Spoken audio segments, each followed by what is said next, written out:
The content within this video is intended for mature audiences only.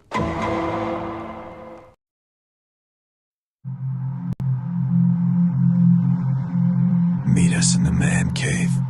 You're always welcome here. The film just. Oops. I know what that's from. That's not supposed to go there. We decided to do something out of the ordinary. Bullshit. Kinda. Yeah. Yeah, kinda. But you know what's not out of the ordinary? Those were good episodes, I think. Yeah, they were. They were really good. Appreciated it. And what happens after you kind of record a good episode? You just want to keep the good vibes flowing.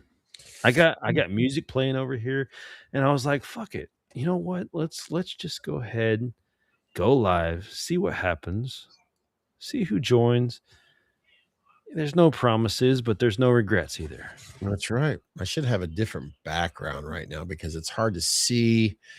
You know what? Maybe I could do. You know what? We'll fix that in a moment because I think you guys know by now. We'll get caught up with you, but you guys should know by now. Come on, mouse, do your thing.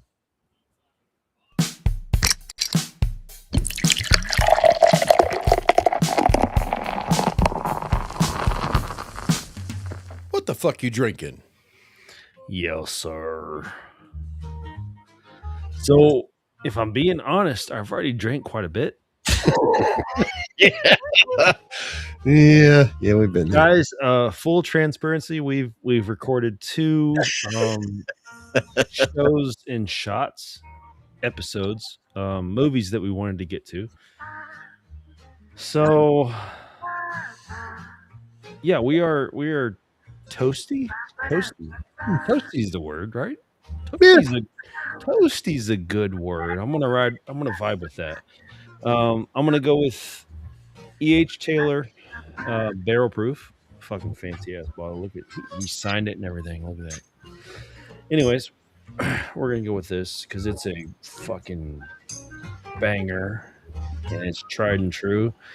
And I'm in my comfort level right now. I'm here with Scott. I'm here with all y'all. We just recorded 2 episodes, and we were talking about a lot of the community right now and just how appreciative we are of you guys. And we were like, "Fuck it, let's go live." Yeah, So I'm in my comfort zone.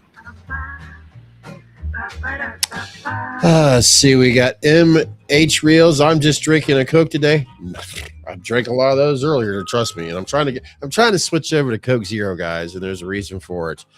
Let's see here. Maggot Mike, maybe too much already to drink. I'm trying to just keep it. I'm trying to figure out how to do where we could get your guys' conversation on the screen. And you know what? Fuck it. It looks good right now, right? This is all Chris said. Let's just go live. Like you said, we're going live.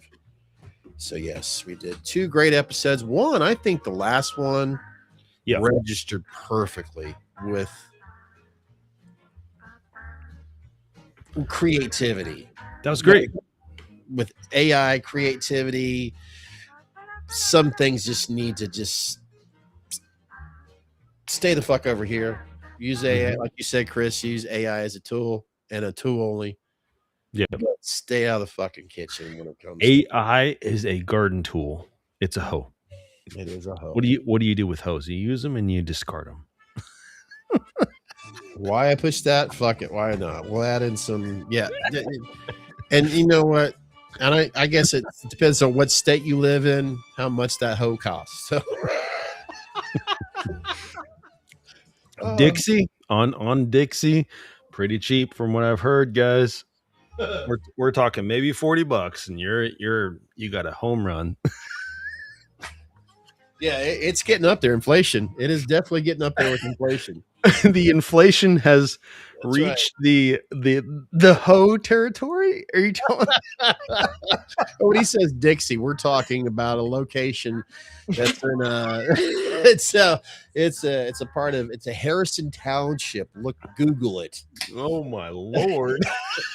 I That's what can only. I'm trying to imagine those those. When a whore comes to the side of the car and they're having that conversation, like, you know what? Everything's more expensive right now. It's called inflation. It's $60 now. I can only imagine these conversations. you know what's really disturbing? It's they like chances are they got like one tooth and it's like right there, right? No, it's And it's $45 dangling like Yeah. this. There were other partners in crime up there at one time, right? But for some reason, with just that one tooth, I'm thinking with what she's charging, damn, you visualize a scrape. Oh my god, we're off. And it's like, have you ever been gummed before? It's like, what's that? Wait a minute. Wait a minute. Why am I itching to? Oh, she's scratching it. Never mind. Good lord. I can't even buy a burger without. Hey, Matt, I'll talk about, and then of course Karen Burns. Karen, good to see you right here. How did you like the Terrifier movie? I'm looking forward to part 4. I think we're all looking at part 4 real quick. Absolutely. Matt, we were talking while we were doing some for the first time what seems like in ages, which we'll get up here eventually with cinema shows and shots with Chris and I and Todd and Jake and we talked about how we got to have because Matt's been waiting in the rails for us to join us as a guest. Hell, I didn't even done what am I drinking tonight? But yeah, Matt, definitely. We were just talking about how we want to. We're trying to juggle the diversifying, I guess you can call it. We want to do the cinema shows and shots. We want to do the sounds and spirits. We want to continue on with our actual brand, which is obviously Meet Us in the Man Cave, under What the Fuck You Drinking, of course. We're trying to do all that shit, but yeah, your name just came up. You and a couple of the guys that we want to get with, and with Creepy Customs, we want to have you guys on. We're just trying to figure out what makes sense for everybody. So if you can let us know your itinerary, your schedule, and we can make that work, dude, we would love to talk to you. And hopefully your itinerary is at least Friday through Saturday or Sunday, really, just being really honest with our busy work schedules, our day jobs. They definitely keep us busy throughout the daytime and any more lately than evening. And Shape Studios as well with a Z. Now, if you're curious, Caleb. Yes. Caleb Thompson. If you don't know him, get to know him, guys. He's fucking doing phenomenal work. As I'm looking at the people here that are watching us right now, thank you. Seriously, I'm looking at I've got to do a monitor up here. I'm like, the lens is here, dummy. Thank you so much for meeting Chris and I down here at the Man Cave. So cool. I mean, this is, wow.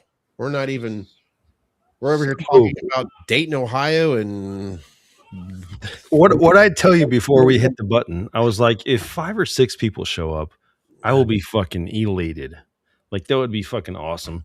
Just because we've got no word out. It's just we want to hang out. That's all. So y'all showing up here is fucking cool as fuck. Yes. So yes, we've got we got Mr. Neo Egg. We'll eventually get to those masks. I know we're talking about getting up there, that's for sure. I just Haddonfield Creations, Karen, one of my oldest friends. Her and I have been reconnecting here. The Terrifier, yes, you brought that up. I think, like I said, I know I'm kind of repeating myself just to answer that. I think everybody's really anticipating it. To think it's such a small budget film that's now into part 4. We were talking about sequels earlier too. Yeah. Something tells me they're going to have not only 1, 2, and 3, but they planned this, or So yeah, it's this is going to be pretty damn good, I think. So I mean, Lauren is coming back, correct? yeah, according to yeah. I actually really appreciate her as a final girl. Yeah, I She do too. is, I mean, she's of course beautiful, but that's aside from the fact Yeah. she's a strong feminine character. I love that shit, dude. Yeah. I love Sydney. I love Nev Campbell. That will go down in history with me. I think she's phenomenal. But if we're talking about like new Lauren Rivera, I think that's her full name. But dude, she is a badass. Yeah, she is. And we haven't had that in a while. Badass. Yeah. I mean, we can have the final and okay, we can have a final person. There we go. Because it is both ways. Sure. And yeah, I'm not sold, but with her, I am definitely sold. There's no doubt about it. I'd like to see. I'm looking forward to seeing what more work that she does down the road. By the way, Heaven Hill tonight with this. Ooh. Yes. Ooh, he's getting fancy on me. You see that, folks? Ooh. Just why not? Something told me let's just try a little bit. This I'll tell you what, like you said, there's just even the bottle alone says, you know what? I'm damn good. I've had that motherfucker and it is fucking really good. So so what is everybody help me out here? This is a Saturday night. Yes. What are you guys doing tonight other than just watching Chris and I do our usual? And if you have anything in mind that seems interesting, other than, of course, we've talked about what Karen brought up here with Terrifier. What are your guys' thoughts on that? What are you looking forward to? Chris has been gaming a lot on here, which, by the way, we're going live on his original YouTube channel. So if you're a fan of what he's done over there, you know, maybe you can show a little appreciation of what he's got going on over there. He's doing the gaming. He's trying to figure all this out. And I finally decided, yes, I will get a PC as well, a gaming PC to where I can probably get constantly slashed by Chris all the time. So, because I'll be bumped. How do I control this thing? Why am I always walking into a wall? You're gonna be fine. we're gonna get you a controller. It's not gonna be an issue. You're gonna fucking. I feel like you're gonna fucking really appreciate what they are bringing to the table, and this may open up a whole bunch of doors to you into gaming. Because, dude, gaming is so fucking great for your mind. It just makes your mind just take all sorts of avenues. It keeps your mind young. It's just so great. It's so phenomenal. I can't wait for you to just fully immerse yourself into gaming. It's almost like Chris has got a little ad going on there. Gaming. I do. I will promote that shit till I die. I love gaming. Why should you? How can you live without gaming? See, my ad would be like gaming. Why not? Gaming. It's what's for dinner. Why not? Why not? Why not, motherfucker? You're sitting on the couch anyways. Why not be a little bit interactive? You know what I mean? Make your brain work at least. Gaming. My kids. What? Graduation? Gaming. Nah. Yeah, fuck that shit. And by the way, Friday evenings and weekends are fine with me. That's awesome. You know, we will definitely set that up. Because look forward to in fact Matt Lederman. Yes, sir. You know what? I'm too lazy to put text on the screen. Just remember, meet us in the man cave at gmail.com. If you're watching us now, listening, that would be the best way to reach out to us, because when it comes to DMs and everything else, I'm terrible at it. Honestly, I really am. I post stuff on Facebook about what we do here, and just to basically say, hey, hello, we're getting ready to do this, and then a live stream, but DMs and stuff. We both follow him on Instagram, Facebook. Yep. We follow him on either. If you need any links to us or any way to connect with us, dude, we can provide that at any time. Don't worry about that at all. Yeah. So by the way, folks, if you're like, well, who is this Matt Liederman. Who is this? Haddonfield. Well, you need to check it out because Matt does. Matt, help us out here. I know I've seen a lot of rehauls, overhauls. Are you yourself involved with? Hang on. Where we at here? Mike. We'll get Haddonfield. Okay. 3 months. You have emailed. Okay. Sorry. Hang on. Help is on its way. Mike, where? Hang on just a second. That got real interesting.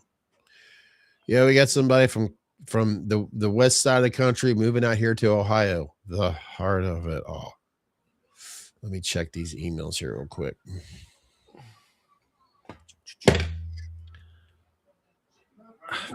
3 months. Well, at least you're moving out here where the weather's not going to be, wow, this is shocking because it probably shouldn't. It'll be hot and miserable here. Hit me up on the chat here.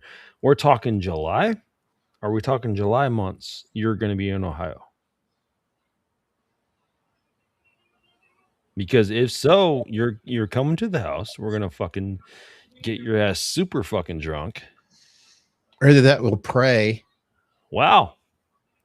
No shit. Okay. I'm sorry. I was checking emails. I'll tell you what, if you don't mind, Matt, if you get email us just one more time, I do apologize. I'm scamming through this stuff and just want to make sure that we have it again. So yes, we have somebody that's been following us and apparently we followed him on Ohio. Just kidding. We won't get in the details. He's just making some changes in his life. So dude, that is fucking damn. You know what? I'm happy for you, dude. Yeah. If this is a positive choice in your life, dude, that's awesome. And however we can support you, we will do so. But please let us know the specifics. Obviously off air. Yeah. But yeah. Yeah. And then of course I'm checking this out here. I heard a rumor that Disney was thinking about building another theme park in Ohio. So they're going to compete with oh God, I forget. I know Kings Island and Cedar Point is owned by the same. Cedar Point got bought out, right? Right now is a good time to have Todd on here because that's kind of like his specialty, and those are theme parks. Right. I think it got bought out. It's called Michigan Adventures now. I can't keep up with it. Honestly, I can't. Hell, I can barely walk 5 minutes in that park today. So I'm selfishly, I haven't taken my kids there simply because the fact I don't trust anybody, if I'm being honest. Well, I have, when I'm confined in tight places for a while, I feel like I can't breathe. So I understand. So I won't take any chances with my girls. I won't.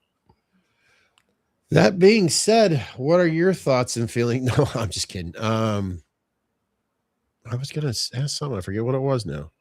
Is that Snow the cocaine or? Oh, sorry.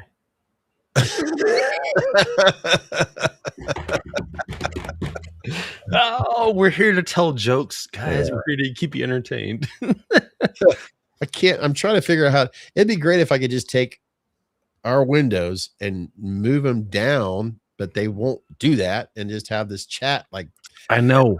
I want to be able to control it, and it won't do it. Yeah, that ain't working either. Dang it. That ain't working. Dang it. I mean, there's another way, but this is just so much easier after a while. I guess I'll just put it right here. MH, which he has designated. It's not the snow, not the cocaine. Yeah, I appreciate that. MH has clarified he wants to be known as MH here. So all good. Okay, maybe that'll work right there. I do appreciate that, man. I don't know anything about the attractions. I've become such a, for lack of a better term, recluse But that's pretty much what I go by, man. Like I kind of just hide my own little circle of the world, and I just want to keep everybody away. So I haven't gone to a Kings Island, a Cedar Point. I haven't gone to any of that. I'm sure my girls growing up will be like, we had such a boring upbringing. Yeah, we had farm animals, but the rest was boring. It's because I don't trust anybody, man. I don't want to bring anybody around my girls. You should tell him one of the reasons why. When he first moved out there was this guy that was hitchhiking along the road, and they decided, you know what, let's just pick him up. All right, they voted on it, and they picked him up, and well, there was all kinds of things that happened, and I don't know if I should share the rest because I can't think of any other bullshit way of adding to this story. So that's really not why he's afraid of having his girls around strangers. Yeah. Did that not make any sense? Apparently not. I did that, guys. I did that. No, I think I'm still on our last we were doing, I did want to get to this. Yeah. Cinema shows and shots. We had made one publicly where we talked about the four of us, where we focused heavily our thoughts on Halloween, because we thought, why not start off with a bang with the first episode? And we all had our own specialties supposedly in this concept. Todd was the producer that kind of, basically is a kind of like a, all right, there's the ideas. I'll get around the facts around the film. Jake, his specialty is the cast and crew, basically giving off the names of the characters and all that. Chris's culture on its film, how's it stand up to today? And I basically talk about the water boy in these films.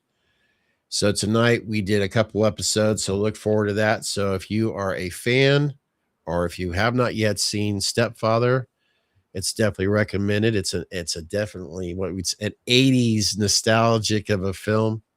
We talk about that. It's you know what? If you're kind of curious, well, it'll eventually be uploaded here. I would assume next week, especially if Restream makes it a lot easier. And then there'll be another one the following week where I finally, and I shared it during the recording, after so many years, I've been itching to find a way to talk about one of my very first horror films that I stumbled across as a kid, a young teenager. Even though Halloween was the first one, but there was something about a film that I was just really dying to see, but you couldn't go to the video stores. It wasn't available on VHS because it was banned in this country. And then eventually they did release the Texas Chainsaw Massacre. And when I started my original YouTube channel, I was doing these damn Michael Myers mass reviews. I'm like, man, I want to figure out a way to do Texas Chainsaw. Well, finally, 2026, we got to it. So, and it ended up going into how important real films, real cinema, real creation, real direction, how it's so important, and how AI is, well, we already addressed it earlier just in this live stream. It's like you said, it's a fucking garden tool, basically. Yeah. So I hope you guys we're still on the high of that, guys. We're still on the high of recording that episode because we obviously have a lot of passion behind that, and it was so easy to talk about. I think that will be a great episode, but obviously you guys have to talk to the director here. Obviously, wait, this way? Oh fuck! It's the opposite way. Holy shit! See if I move it over here. This guy over here. There we go. I think. Oh wait, yeah. There we go. No. I don't know. I know. I don't know. Here's a new. As you guys know, Scott obviously does the editing for anything. So if you see anything visually where you're like, "Fuck, that was a fucking sick ass," fade. That was a clean cut to. That was an awesome fucking audio peak right there. If you like our audio, if you like several things, yeah, there's the hardware, but behind the scenes, what Scott is doing is he's editing shit. So I was censoring out that part. Christ, I hate that. I hate that. But anyways, that's what's happening behind the scenes. So if y'all like things like that, you know, stroke Scott's ego a little bit right there, so he can keep doing what he's doing. Or just like, no, what Chris is talking about. No, serious. If you enjoy it, thank you. I appreciate it. It keeps me motivated. In all seriousness, it just always keeps me motivated. And I want to get to what MH is saying here. In the early 2000s, Disney was going to try and build a theme park in Virginia, too near to DC. But people protested against it and they stopped the plans. Sounds like some of the issues in Vandalia, Ohio, which is near us. No, you can't have another donut shop here. He said, "I thought you were censoring me." No. I every once in a while I try to. What's this button do here? That's all it was. I guess it was. In other words, for an example, when I try to put in some notorious BIG. Yeah, BIG. Well, hell, it's just me. I like to push buttons. That's all it is. Let's see here. See, I thought you were okay. So, because of the snow, oh man, we were talking about that earlier, weren't we? That's my fault. That's my fault. That's my fault. Oh, I know, Chris. Yikes. I'll ask you this, and everyone else. Okay, MH, or if anybody else is still here. Easter apparently is tomorrow. Any big plans for you guys? That's what I've heard. That's what I've heard.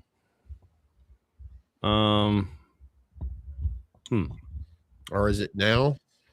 I'll go first because obviously they gotta hear you to type it shit in.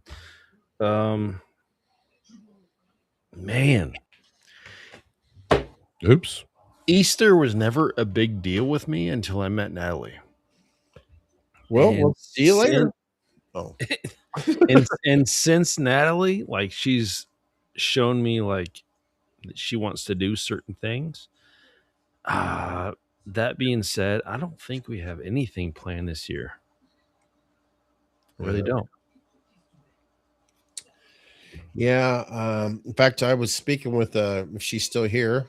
She's a very busy Natalie. Speaking of moms, if Karen's still here, she's a very busy mom, and she was asking me and if we had anything going on for I was trying to say Thanksgiving, Easter. No. I mean, I understand Easter is more than just Easter bunnies, of course, hiding the eggs and the chocolates, basically getting together with family and all that, friends. But my family doesn't like me. And yes, I do. You stop that. Actually, I have them on. They're pretty much when you go to your local grocery store, if you see some photos on those milk cartons, that's where you could, if you help me find my family, no. They don't do that anymore, right? God damn it. Stop it. No, Easter is, I don't think throughout my years, we just never really celebrated Easter. I don't know. I know it's like, it's related to Good Friday and all that with certain and all that. I respect it and all that, but it's just never been something. I mean, my grandmother gave me a Millennium Falcon on Easter when I was a little kid. So that was pretty cool, but thank you. Like, I respect it and I like acknowledge it, but I don't spend money on it. You know what I'm saying? No. That's just, I don't. Like, Natalie went out and bought like the girls growing up. Like, she bought so much stuff and put them in Easter baskets, and it's so special and all this stuff. And I'm like, I'm sorry, honey, I don't know that part of Easter. I just know that was, Jesus. I know the whole Jesus story. Like I appreciate it and I respect it. Yeah. I just don't spend money on doing that. Like, it's not really how I was brought up. And then she would but she always had to have the Easter baskets, and she gave the girls so many little stuffed animals, and it was always so cute, and I Yeah. appreciate that, and I love that. But for me, it's like I don't know. I don't know anything about it. Like I just know the story, I acknowledge it and I respect it, but I'm not gonna spend the money on it. I was always confused about okay, Christmas, as we all know, is December 25th, right? 4th of July, 4th of July, Hmm. Halloween, October 31st, Flag Day, something the 14th, St. Patty's Day, March 17th. My point of it is, well, I know Thanksgiving is usually the third Thursday in November, Hmm. but Easter, I never can. The only day, honestly, the only time I know what day it is if I'm like going through, like, say, an example, Dunkin' Donuts drive-through. We're going to be closed on Easter, or it's like today, or this is the 5th. But it seems like it's always Easter's. It's like I can't keep up with it. Is it the first or second week of April, or but isn't it been on March? I don't know. See, Yeah, I'm with what Mike's saying right now. The Gregorian calendar has determined that we should spend money right now. That's where I'm at with that. or is it Amazon? I shouldn't if I'm a devout Christian, I should not be. I should be worship like I should be applying that. You know what I mean? You know what I'm saying?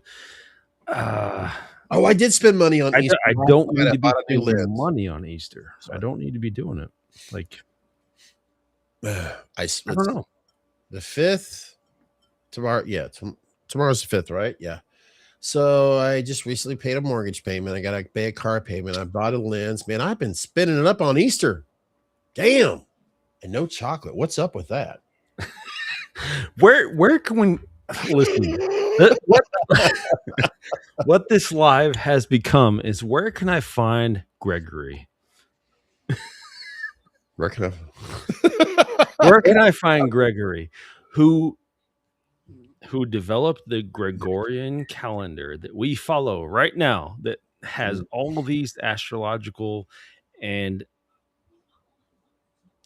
okay, I'm gonna be careful.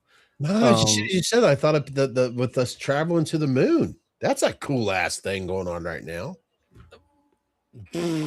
okay, I'm. all right, yeah. I mean, shit. I don't know. I mean, I'm not farting roses here, but that's pretty cool, I guess. And my mother comes in with the obviously, mom, I recognize that and I respect that, but I don't think Christ wants me to spend money. Know what I'm saying? I'm just reading the one up above it. I'm buying some chocolate snowballs for Easter. Oh my god! It was so much safer when we were talking about the Texas Chainsaw Massacre with Leatherface and hooks. Yeah, there were no eggshells. Like we could do whatever we wanted, but Remember that one Easter, that one God, commercial? Thank you, Easter buddy. Back. That was a commercial on back in the day. facts, Before they were called ads. facts. Okay, Dude, man. I love the I love the whole aspect that Natalie brought to our children. I love that she's been so projected about Easter, but I don't know. I think there's a real um fucked Mike. Don't get me started with the moon talk. Fuck me. Um, I was thinking of the Dark Side of the Moon with Pink Floyd and stuff. I was trying to have fun with it. God, one thing at a time here. So okay, I will remain a I will always hold up Jesus and God, this, that, and the other. I'm not gonna ever go against that, but I don't see how there's a financial aspect to something such as Jesus. I'm not gonna get behind that ever. It's not an economy driver. If you want to celebrate that, fine. But Jesus would tell you here now, right in front of you, you don't need to spend money. You just need to recognize. So as long as you do that, I feel like you're fine, guys. Let's traverse this landmine together. Mike, I respect that and I understand that. There's a lot of contradictory aspects to fuck me. There's a lot of fucking messages coming in. Yeah, well, for some reason, NASA is fake. NASA, I don't think has had a lot of uh, support and funding. I feel like Elon Musk has had more funding than NASA, if I'm being honest. Did we go to the moon? Jesus Christ. This is our brand, right? This is our brand. We be truthful, correct? Scott? do what you want. I'm just sitting here at this point. You gotta be your own. I mean, No. No, we did not. I feel like we filmed it. We sold it to the world. We put it out there to get ahead of the arms race, to show that we were more technologically advanced than Russia, China, anybody trying to go to the moon at that point. I feel like if you watch the moon landing, you can feel out all the discrepancies. No, we didn't. Wow. But we sold it to the world, and this is where we are. Do we have the technology now? Yes, I think we do. But we sold it back then. So if I'm it yeah, no, I feel you, brother. I feel you. But you got to recognize we're on a platform. I want to be the image hit it on the head. Image hit it directly on the head. I don't know how we got here, but Stanley Kubrick put it in all his films. The film we were just talking about, The Shining was him shining a light on how the moon landing was a fake. 100% of the you can look at that whole film, and throughout the whole film is literally parts of him that he was telling you that he essentially came up with the technology to prove that the moon landing was fake. If you want to get into all that, I mean, we are a newborn channel, guys. Right now, you guys are. I'm agreeing. I'm agreeing with you on 100% of what you're talking about, but you got to realize at this point, like the stuff you're talking about could get us shut. It could get us shut down. I don't know. The older I get, I find myself saying I could give a shit about a lot of things anymore. Honestly, I'm just, you want, if we're being transparent here, I just don't fucking care. I really fucking don't.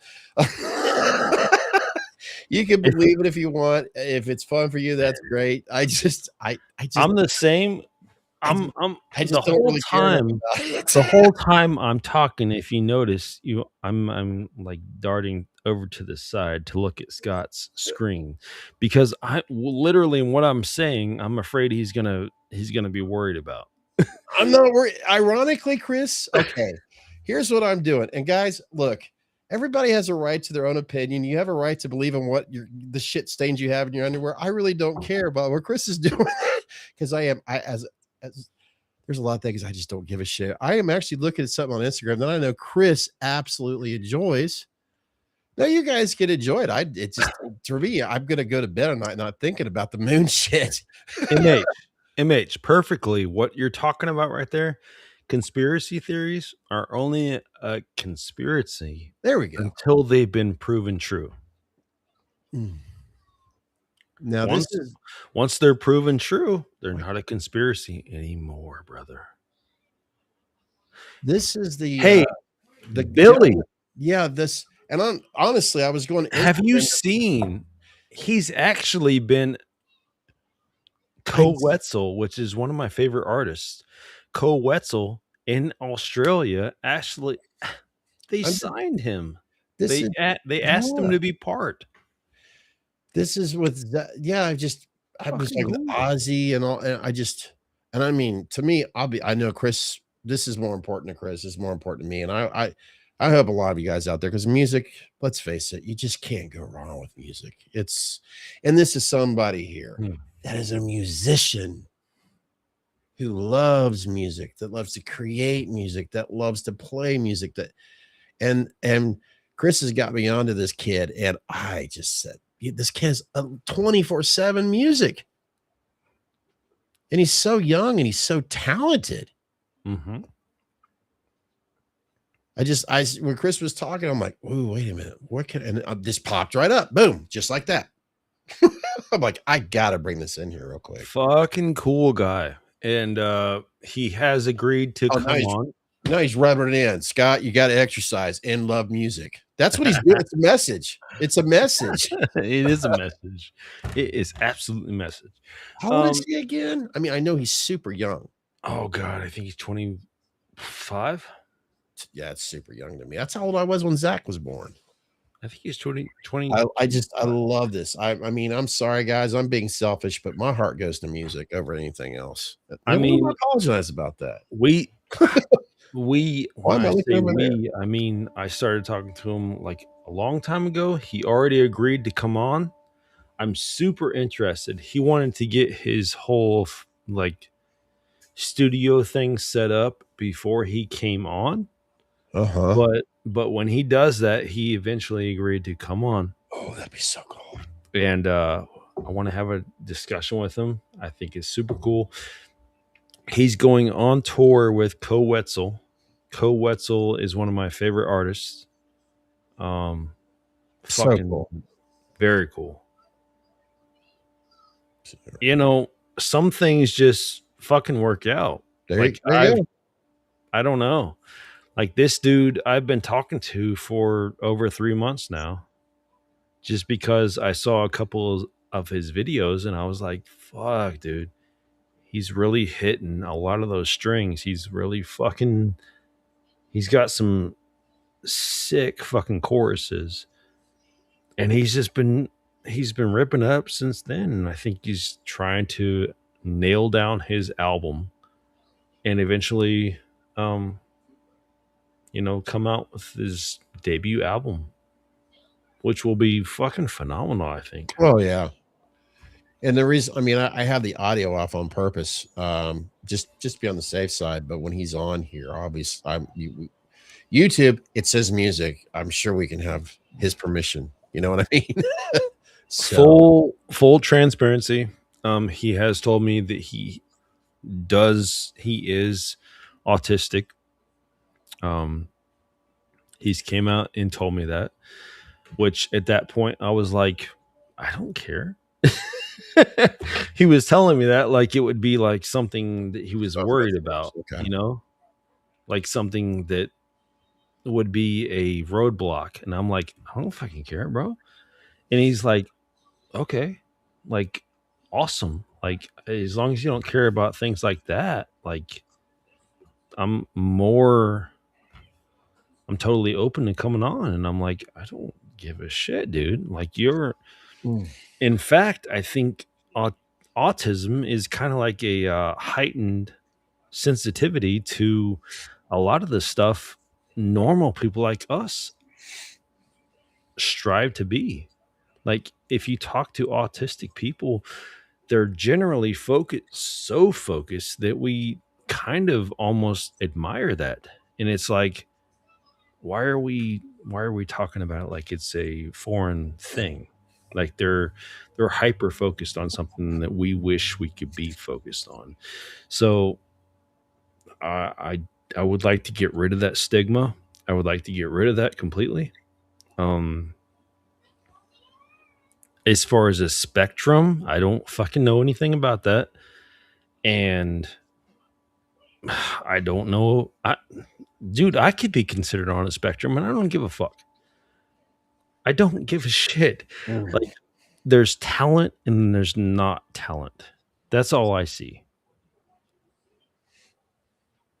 If I can make that make sense, there's talent and there's not talent. He has talent, and I think we should recognize people like that. I don't give a fuck if you're autistic. I don't give a fuck what you are, period. Because I think there's tons of labels that you can go to and a doctor can throw it at you. They'll throw you this label, they'll throw you that label, they'll tell you what's wrong with you, they'll fucking throw pills at you. They'll do anything to get their fucking paycheck. Bottom line, you're a fucking person. I don't give a fuck.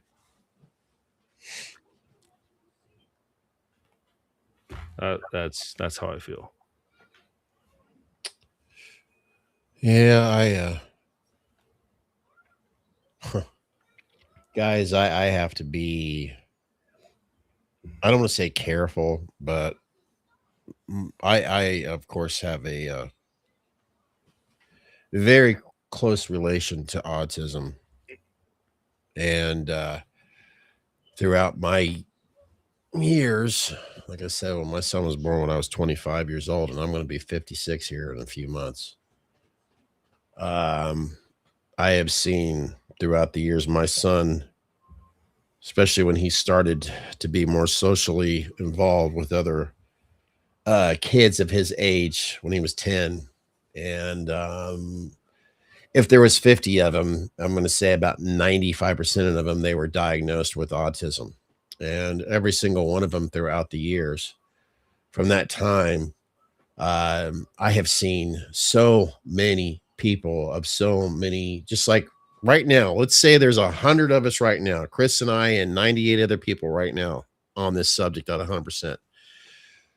Every single one of us, let's say, was diagnosed with autism, and I guarantee you every single one of us would have a different form of, is it advanced, is it not? And I tell you what, sometimes I get so frustrated with it because my son can barely communicate with me, communicate with others, but we understand him and he understands us. And there's other people out there that have an autistic son or daughter where they could just talk up a storm with you. And there's others out there that they are verbally less than my son. And yet these people from a spectrum have all been diagnosed being called autistic. And as a parent with a child that's autistic, sometimes it's frustrating, but it always goes back to he's alive, he's healthy, he's happy. And what more can you ask for? Nothing. Selfishly, I would love to have a conversation with my son. But there's other people out there that have an autistic child that would tell you, you know what? I wish my autistic son or daughter could not only talk to me, but I wish that they could do things that your son does that mine can't do. And it's just, I have people every once in a while that'll actually say, I'm sorry when they hear that my son, I'm like, why are you apologizing to me about my son being autistic? And I get it because they don't know what to say. Just like sometimes I don't have an answer. What's it like? What's it like for you? If Chris has 2 daughters, what's it like for you to be a father of 2 girls? We all have that same conversation. We want to put our children in a bubble to live in a perfect world. We want them to be happy. We want them to be healthy. We always want to be their guardian, their protector, and teach them the difference between right and wrong and hope that we did our job. And we're always going to worry about that shit. So really, I guess in a nutshell, it's no different.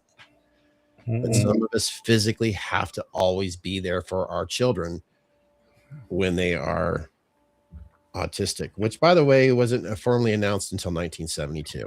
Before that, they were called much, much worse. I'll just leave it at that. And that's not that's not a situational agreement. anyone with a heart, that's not like, okay, you have this child, you've agreed to it.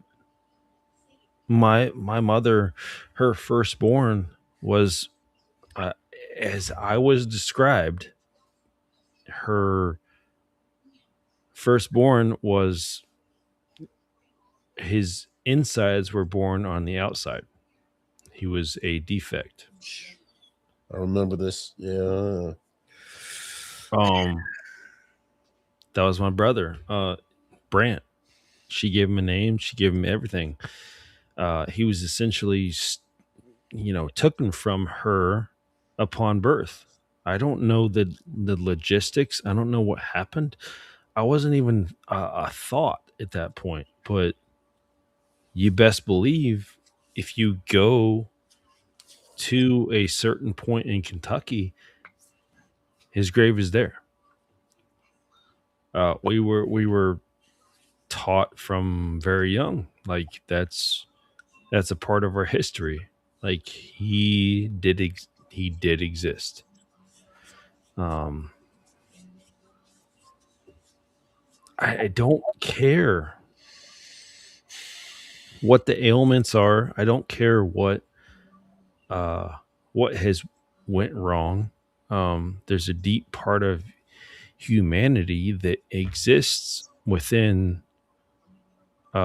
certain people, and it's kind of my circle of people. Like, if I don't feel like you have a innate uh existence for humankind, like, I can't deal with you.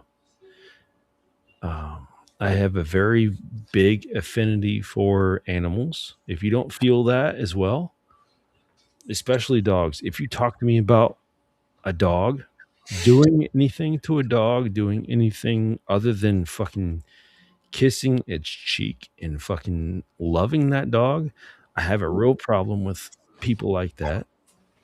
Unless his name is Dozer.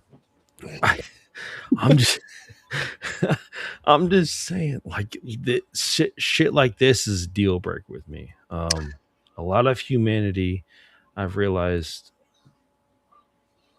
I can't identify with, and that's why I feel so withdrawn from a lot of people. And I know it sounds ironic. I know you guys are watching a dude on video with a microphone and this, that, and the other. Where's your turntables at? Some Sorry. turntables and a microphone. No, you're watching a dude who I'm catching up to all the typically won't reach out to other humanity because he's been done wrong so many times. That's why I'm a recluse. That's why I shy away from things, because I witnessed so much wrong in humanity. But meeting people like Scott has brought me out of my cocoon, I guess you can say. I've always been a fan of the horror community. It's some of the most compassionate, some of the greatest people I've ever met in my life. And it's made me want to get more in contact. I think humanitarians are more associated with the actual horror community than in fucking any other aspect of our actual life. You could talk to Democrats, you could talk to Republicans, you could talk to any other, you could talk to anything, and I feel like they're more uh distracted from it. And it's, I only identify with certain people, so goddamn, like, I want to get closer to people that I identify with, and that's where I'm at now. That's where I'm trying to be with something like this, something that me and Scott created together. Um, this whole channel is our, like, reaching out into the void and saying like lost souls, people who need to talk, people, men's health, people, all the people that we want to touch. If you only touch one, I think it's been spoken by DMX, Eminem, some of the greatest musicians we've ever had the opportunity to get to know. If they only touched one person, it was worth it. That's what they used to say. Yeah. I want that to be the. I don't know, dude. Eddie Van Halen could have said that. Oh I, yeah. I feel like I want that to be the message of this channel. Like, I want this to be a safe place for people to come and feel at home. We've always wanted that. Even when me and Scott were talking about it, when he was coming off his bar downstairs, it was like, let's create a atmosphere. Essentially, we didn't have a name then, but we both fully admired Friends, because Friends was a show where we could log on, we could watch our show, we would feel like we were amongst friends, we would feel in a safe space. Let's create that type of atmosphere. And that's always been our goal with this. You log in down here, whether you're a man, woman, whatever you are. We will respect whatever you are, but you need to feel at home here. Yeah, I was getting caught up to, as Chris was, expressing what he's feeling right now, and what he has been feeling, of course, and as a whole, and everything that's going on. Of course, when I was talking about autism and all that, I wasn't, my computer screen's right here, and I got a monitor right here, and sometimes, you're just not paying, you're just thinking, you're just talking, and just noticing a lot with obviously with MH and Mike. You guys are being a part of our conversation, communicating with one another, which is just like what Chris says, being a part of the community and all that. And MH, I'm glad that you felt comfortable enough to open up with us here of what you on your, the day in the life that you have with who you are, and you should never, I hope, as in general speaking, never feel ashamed of who you are, and you shouldn't. I'm just glad that you were comfortable enough to open up about with what you deal with on a daily basis. And, you're just like Chris and I and Mike and anybody else that's joining here, you have more difficult. I mean, I was saying earlier, I was bitching about, maybe not here during the live, but I'll bitch about, like right now, I'm complaining that I'm being old, that I am old, my knees are aching, my foot, blah, blah, blah, blah, blah. But there's always somebody else that's dealing with something that's so much more. I'm whining about stuff that I could get over, I could fix, I hope. But there's other people out there like, dude, I wish I had that problem. So I just want to be careful sometimes about what I say, because there's other people out there that's like, yeah, I wish I had your problems. So, but with the same token there, the same aspect, it kind of makes you feel more human. yeah, We're always going to have problems. Yeah. And I don't get to say mo money, mo problems. I think we can all go laugh at that one. You know what I mean? So unless you do have the mo money, then I want to know your problems too. No. I was just joking. Is, what? We could continue this subject. No doubt about it. We are, of course, heading into April, springtime.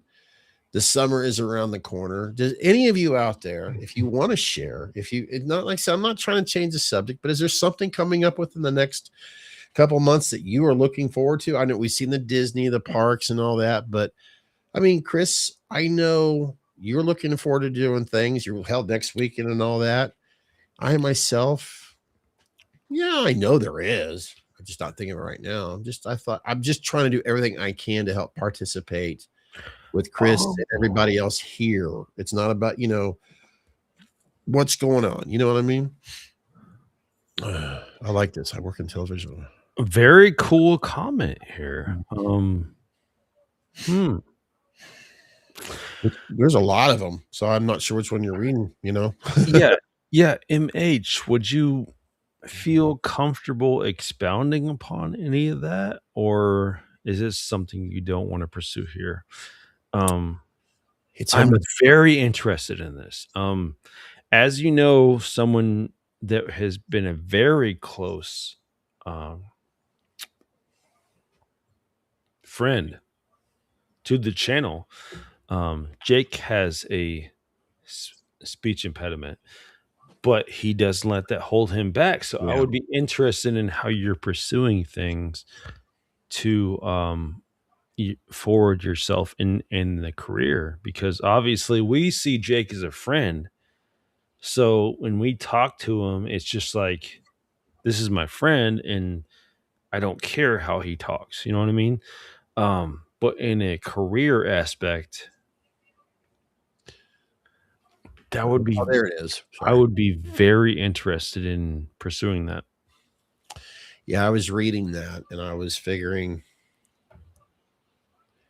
this is what I was, getting to and all that. So Dude, I would be, I was kind of deciding, do I want to? But you know what? He's already.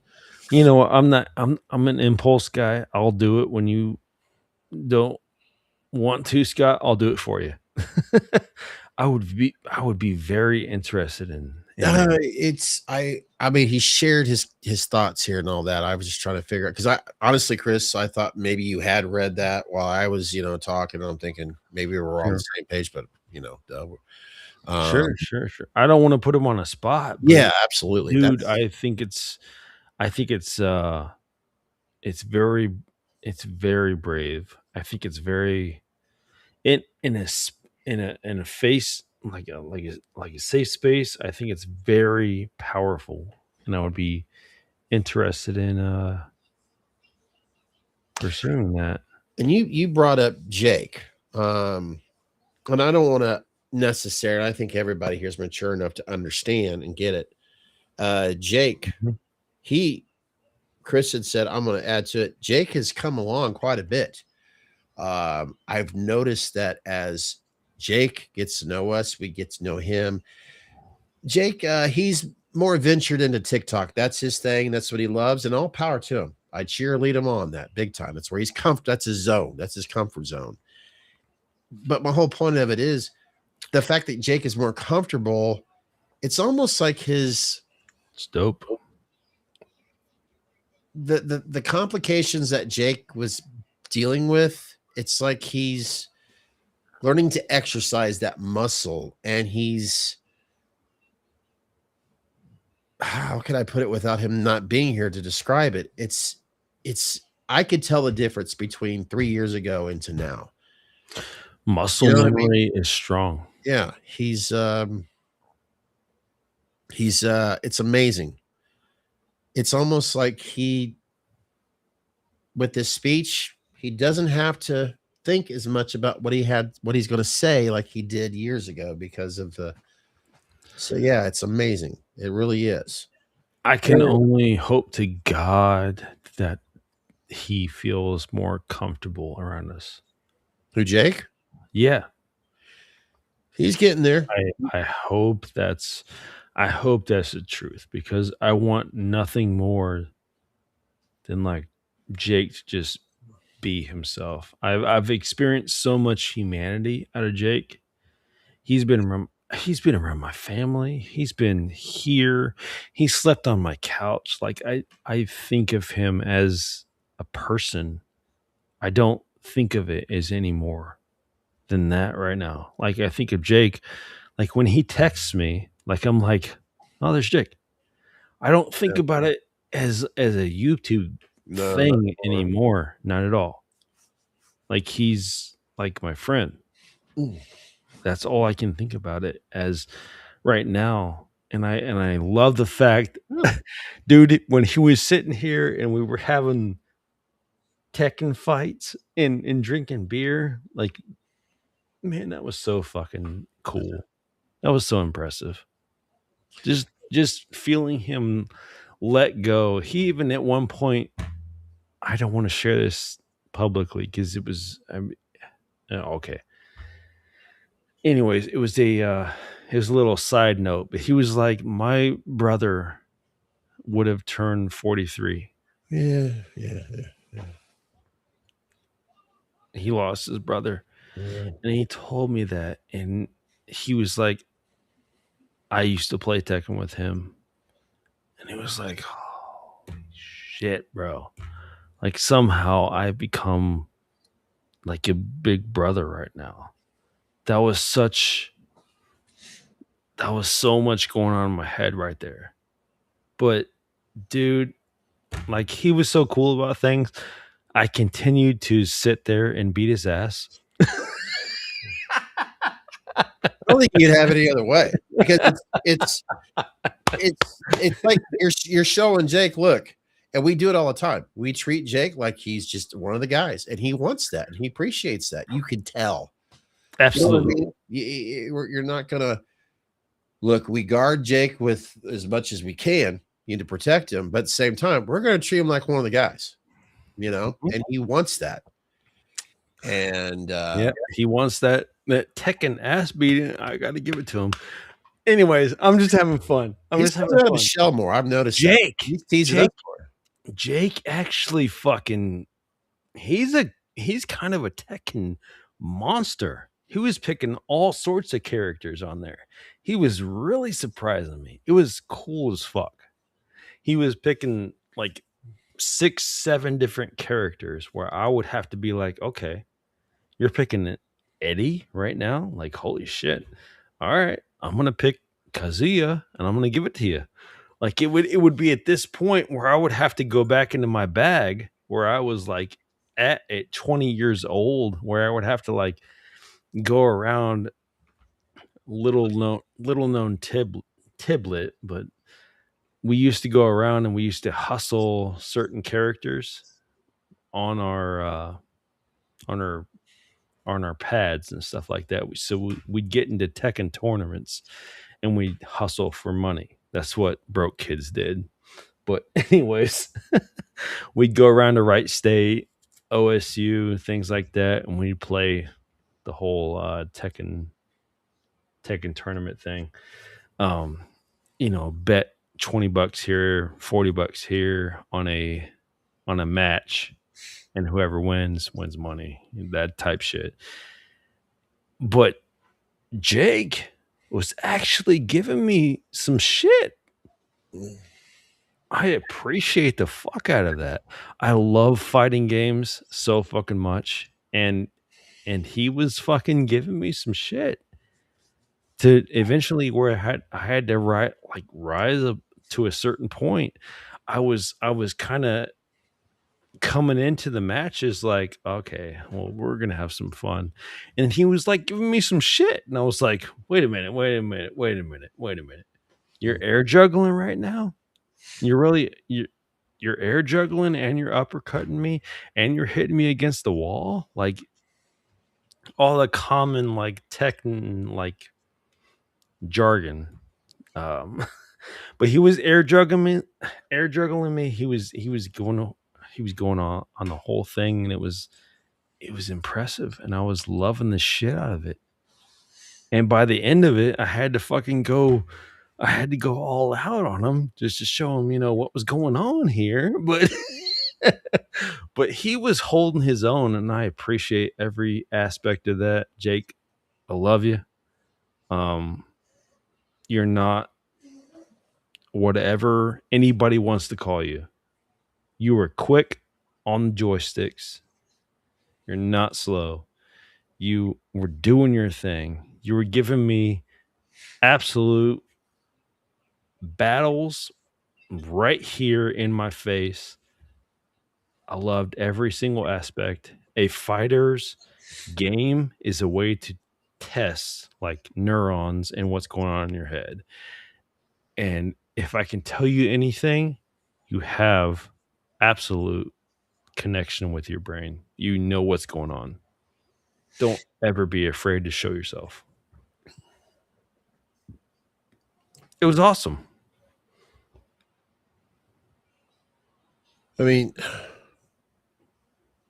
as I'm going through this and listening to that, I'm like, should I share? Dude, he beat me more than a few times.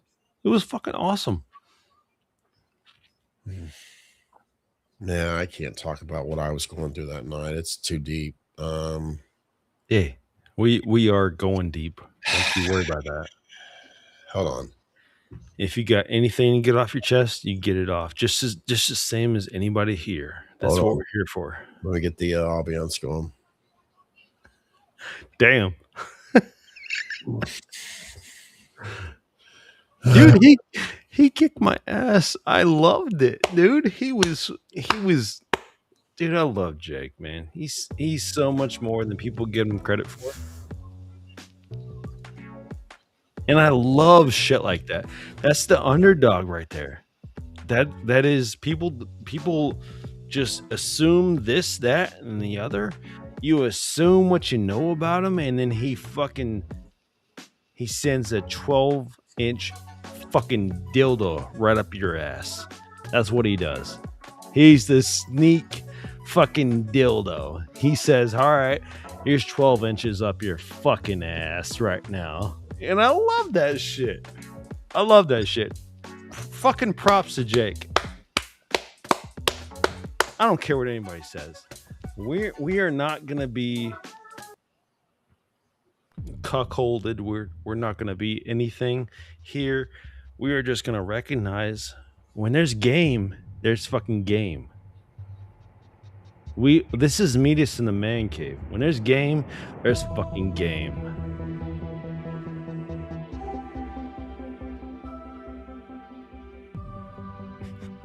This isn't the music I'm looking for, but I'm trying to find it.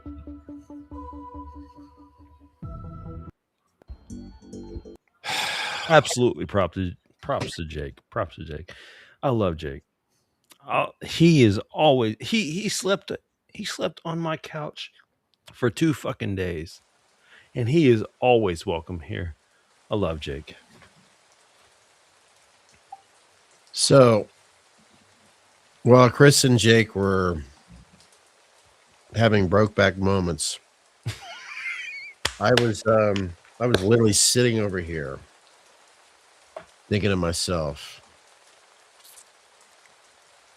hold on, get it louder, fucker. God damn it, get louder. Is it fucking working? God damn it. How about Damn. hold on. You had This isn't all right, and oh, fuck you. You know what? Just okay. you had so much time to prepare. Uh-huh. Just pretend this is ambience music that's sad, that's violin, that's really that it's this fucking big right. It's this fucking big right now. That violin is that big. So that's that's the music you're listening to right now, not this cinematic bullshit.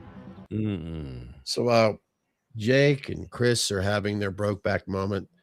Meanwhile, I'm sitting over here,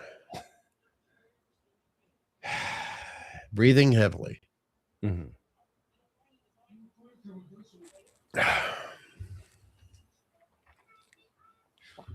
Damn, it's dark.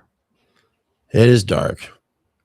When the fuck are the Spice Girls ever going to get their shit together again so they could blow my fucking mind?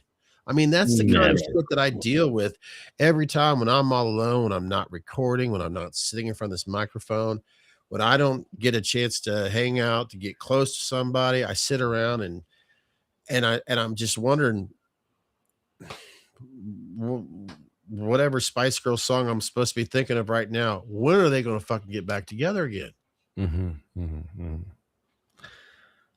So you want Mel B to join back up?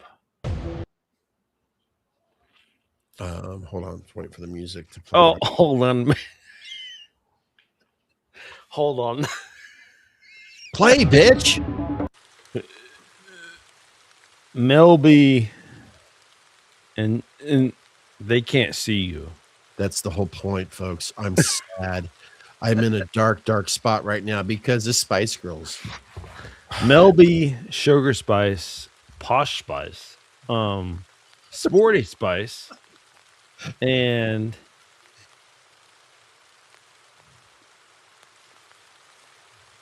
wait, there's 5, right? I guess.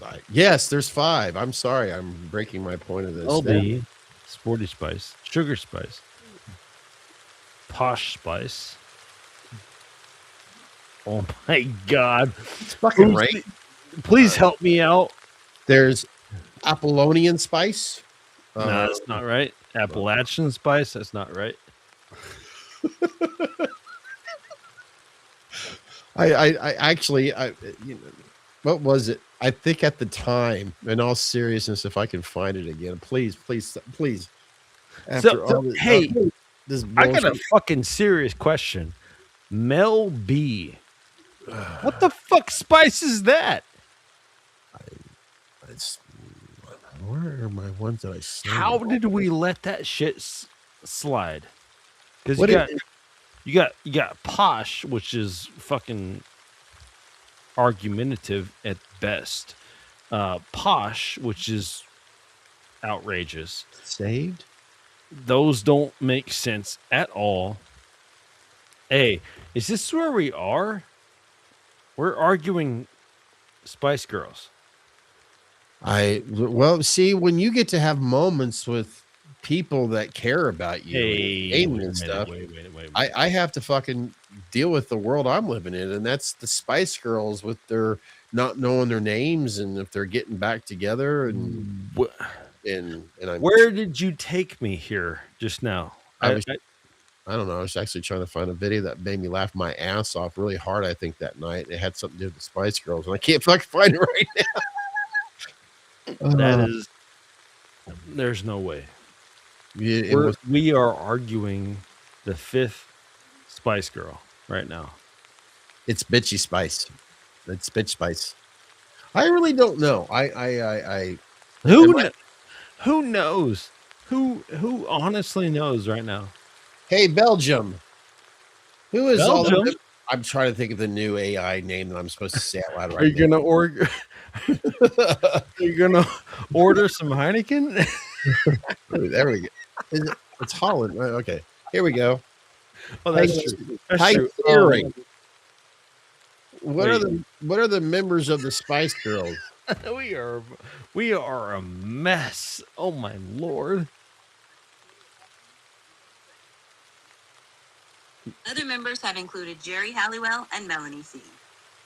I guess I don't know. Okay. Hey Siri, name us all the Spice Girls. Thank you for listening. Just like all the other women in my life. Hey Siri, I call shenanigans.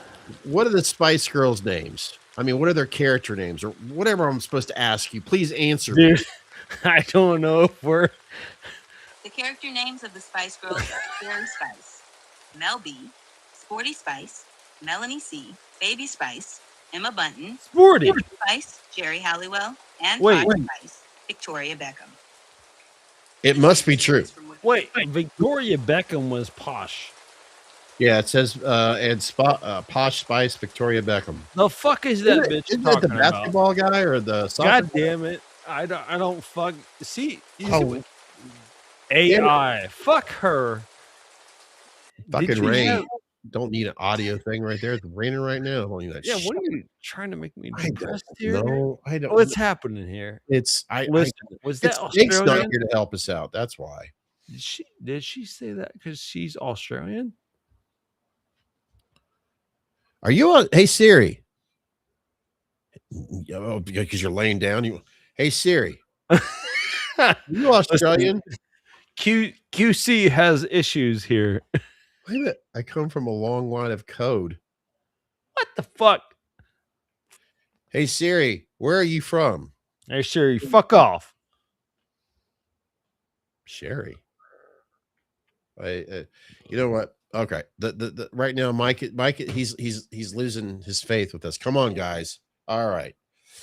All righty. We recently discovered that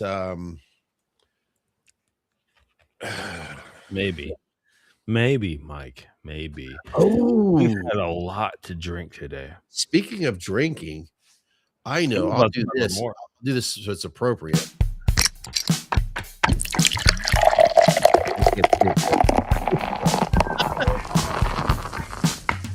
What the fuck you drinking? I can't see you right now. What happened to the goddamn speech here? That makes a good fucking drum. There we go. Whoa, it got large.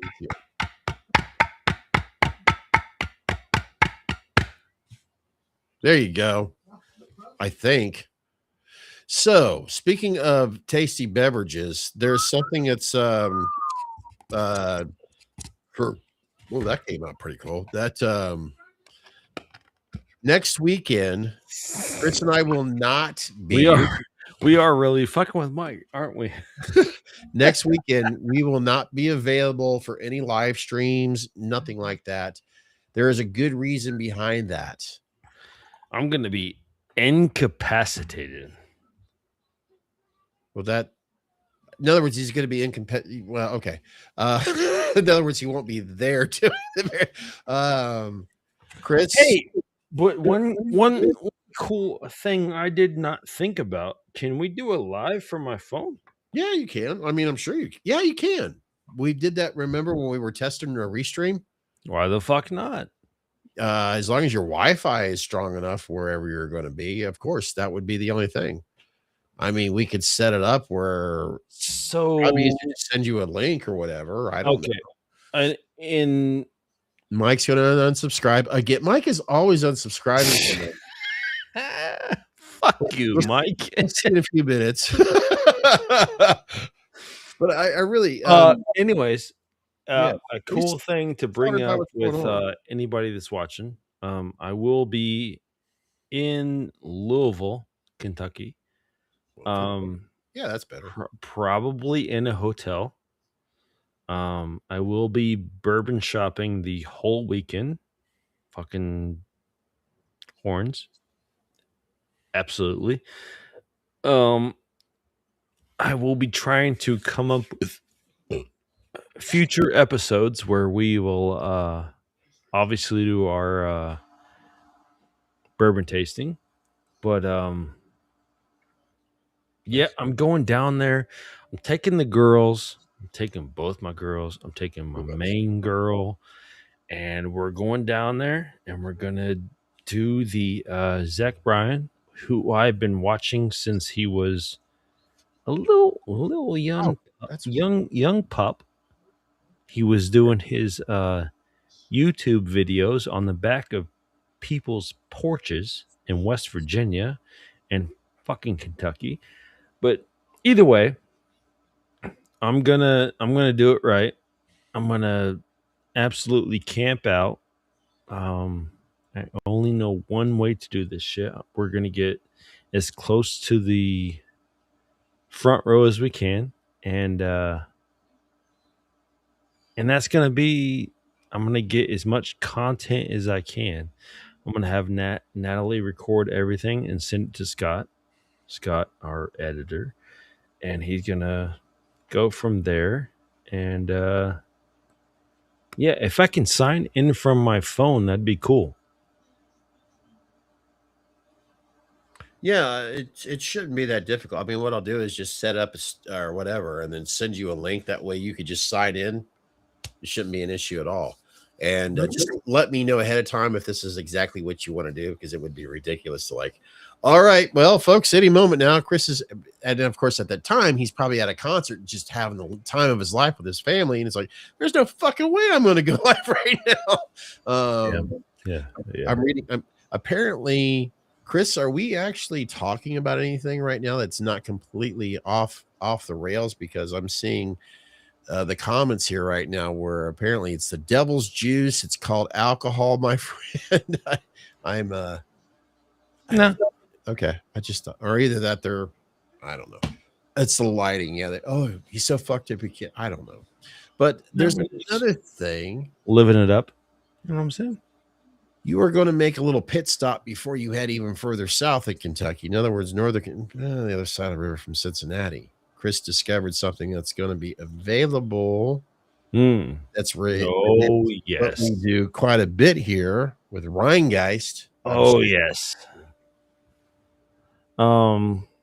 A collaboration effort from Rheingeist, as well as whose Rheingeist is situated in Cincinnati. And then you have, let me see if I can find that here, which is located in Covington, Kentucky. They've apparently joined sides, and they want to release a damn it, where the hell is it? Collaboration. We'll call it a collaboration, but they want to release something together. It's called Duet. I'm trying to find it. I am extremely excited for, because that's two of my favorite, one of my favorite breweries, as well as one of my favorite distilleries. And I want to do something together, so I'm going to buy at least 2 bottles of that. Oh, come on, Instagram. Show what he's talking about. Come on. They're just, I mean, they're showing Rheingeist, but not that, you know what? The hell with it. It's just, it's called Duet. Duet. But Duet Rheingeist. There we go. No, I want to, I mean, to find it? Yeah, if you want, that'd be awesome. Sure. I'm not doing anything. Because I'm not spelling things worth a shit right now. There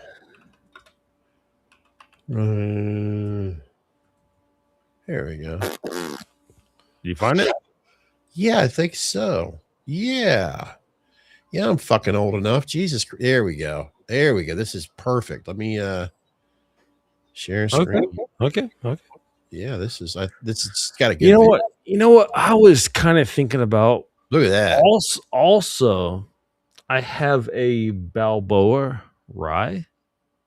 I have 4 of them that I bought. I think I may give you a bottle of that as well. Introducing Duet American whiskey made harmony with Rheingeist Brewery. Oh, cool. I could actually do that here. That's something that Riverside wouldn't let me do. I'm actually controlled here on. You got to understand, guys. This is fucking cool. Born from years of friendship between the neighbors of Northern Kentucky and Cincinnati, Duet is what happens when 2 teams bring them their own craft. And trust me, what Chris is talking about, where this brewery is, look, if you guys lived where we lived, and if you went to a place called the Party Source, I'm telling you, back in the day when the first time I stepped in there, I'm like, holy shit, this is like the holy grail of adult. I mean, it's huge, absolutely huge. I mean, it seemed like if you can't find it there, you're not going to find it anywhere, because you could spend hours amongst hours being in this place. I mean, even if you're a wine advocate person, they've got so much wine there, tons of beer, tons of adult spirits, anything from your party mixers to your bourbons, even cigars, et cetera, et cetera. Hell, they've got outstanding food there and everything. And then they built this distillery that's on the same fucking parking lot right there. And that distillery is not that old, too. And this is exactly what Chris is talking about. They've got this, bourbon right here, this whiskey that's teaming up with Rheingeist, which is right across the Ohio River, the Ohio River right there. So, yeah, this is something that when Chris shared it with me, I'm like, damn, I'm really excited to taste this shit. Big time. Cool. Super cool. Let me get this over here so I can look at this. Wow, man. What's wild is they've been maturing something like this for at least probably 3 to 4 years. I would, yeah. So it's like, Jesus, as long as as long as we've been doing this, they've been making this. Fuck. Damn This it. is so cool. Look at that. Awesome. Damn. So yeah, I mean, as much as we do this here, it's just too damn cool. It really is. Let's see. There's a huge boom with Cincinnati Brewery Yeah. as well as Kentucky. I feel like there's a huge market coming up soon that we're all going to witness. Yeah, especially the way the weather has been around in the Midwest here. Yeah, if you haven't witnessed it now, you're going to witness it. Yeah. And yes, Mike, I have. In fact, tours on Winneman Children first album. If you could speak upon that, because I haven't heard any reflections on your most recent 5150, the 40th anniversary album. acquirement. Yeah, it's the reason why I got so excited about it, of course, I think we can all relate to when we're maybe a certain time in your life. And if you're fortunate enough at a certain time in your life, especially when you're a teenager, or I think that's where you truly start getting a little bit of your own independence. And ironically, with one of the cinema shows and shots that Chris and I were on with Stepfather, one thing that kind of touches us a little person, not the movie itself, but you can't help but think of if you've had bad experiences with a stepfather.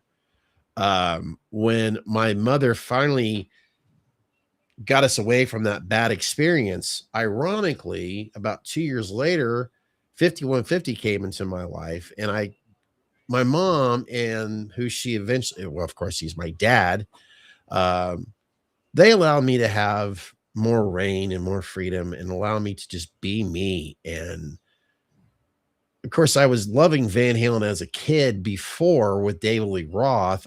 Look, guys, I'm gonna tell you right now, I don't give a shit. David Lee Roth, Sammy Hagar, Gary Sharon, I love it all. It's Van Halen that I love. Don't even bother asking me who do I love more. This is better. I don't care. It's fucking Eddie Van Halen and his brother. That's what it is. Okay, it is what it is. So don't even get me into that fucking super bullshit. So when 5150 came out, I was just I can't tell you how many cassettes I wore out. And then of course, Live Without a Net, being a huge Van Halen fan, that concert came out. And then it's like I always just wanted to have the best of both worlds, which is on that one. So listening to that on vinyl, as clear as it is, and being able to the Blu-ray and all that, which was what I had, it's for me, it's like being a kid again, but to get to have it in clarity on vinyl. So yeah, I fucking love it. I really do.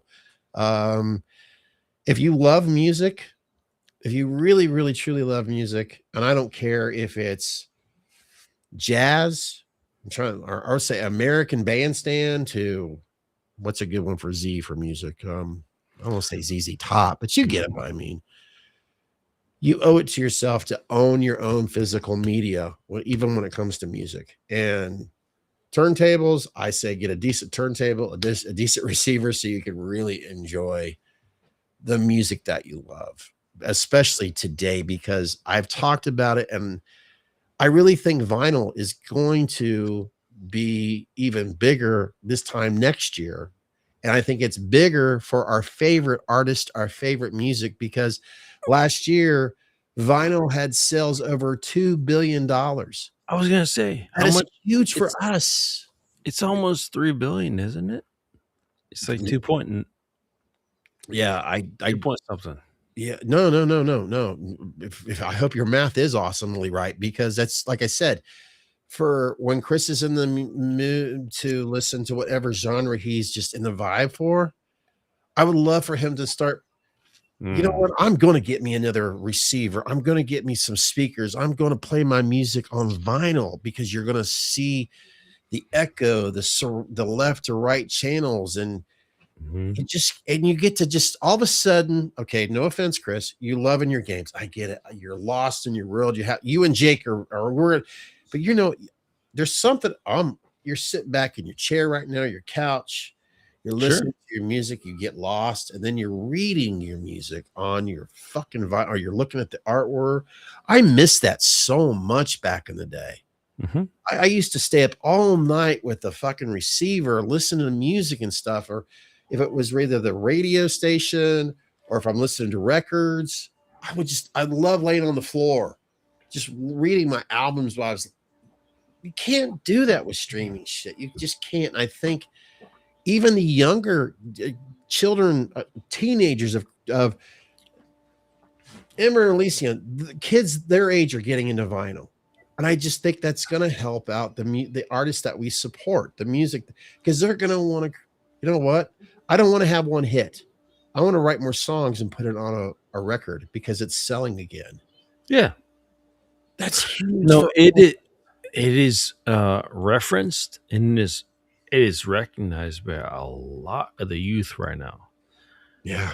I don't want to say there's a resurgence, but if you look at the vinyl sales right now, guys, it outpaces so many things. Whether you Unchained have is fucking actual, awesome, Mike.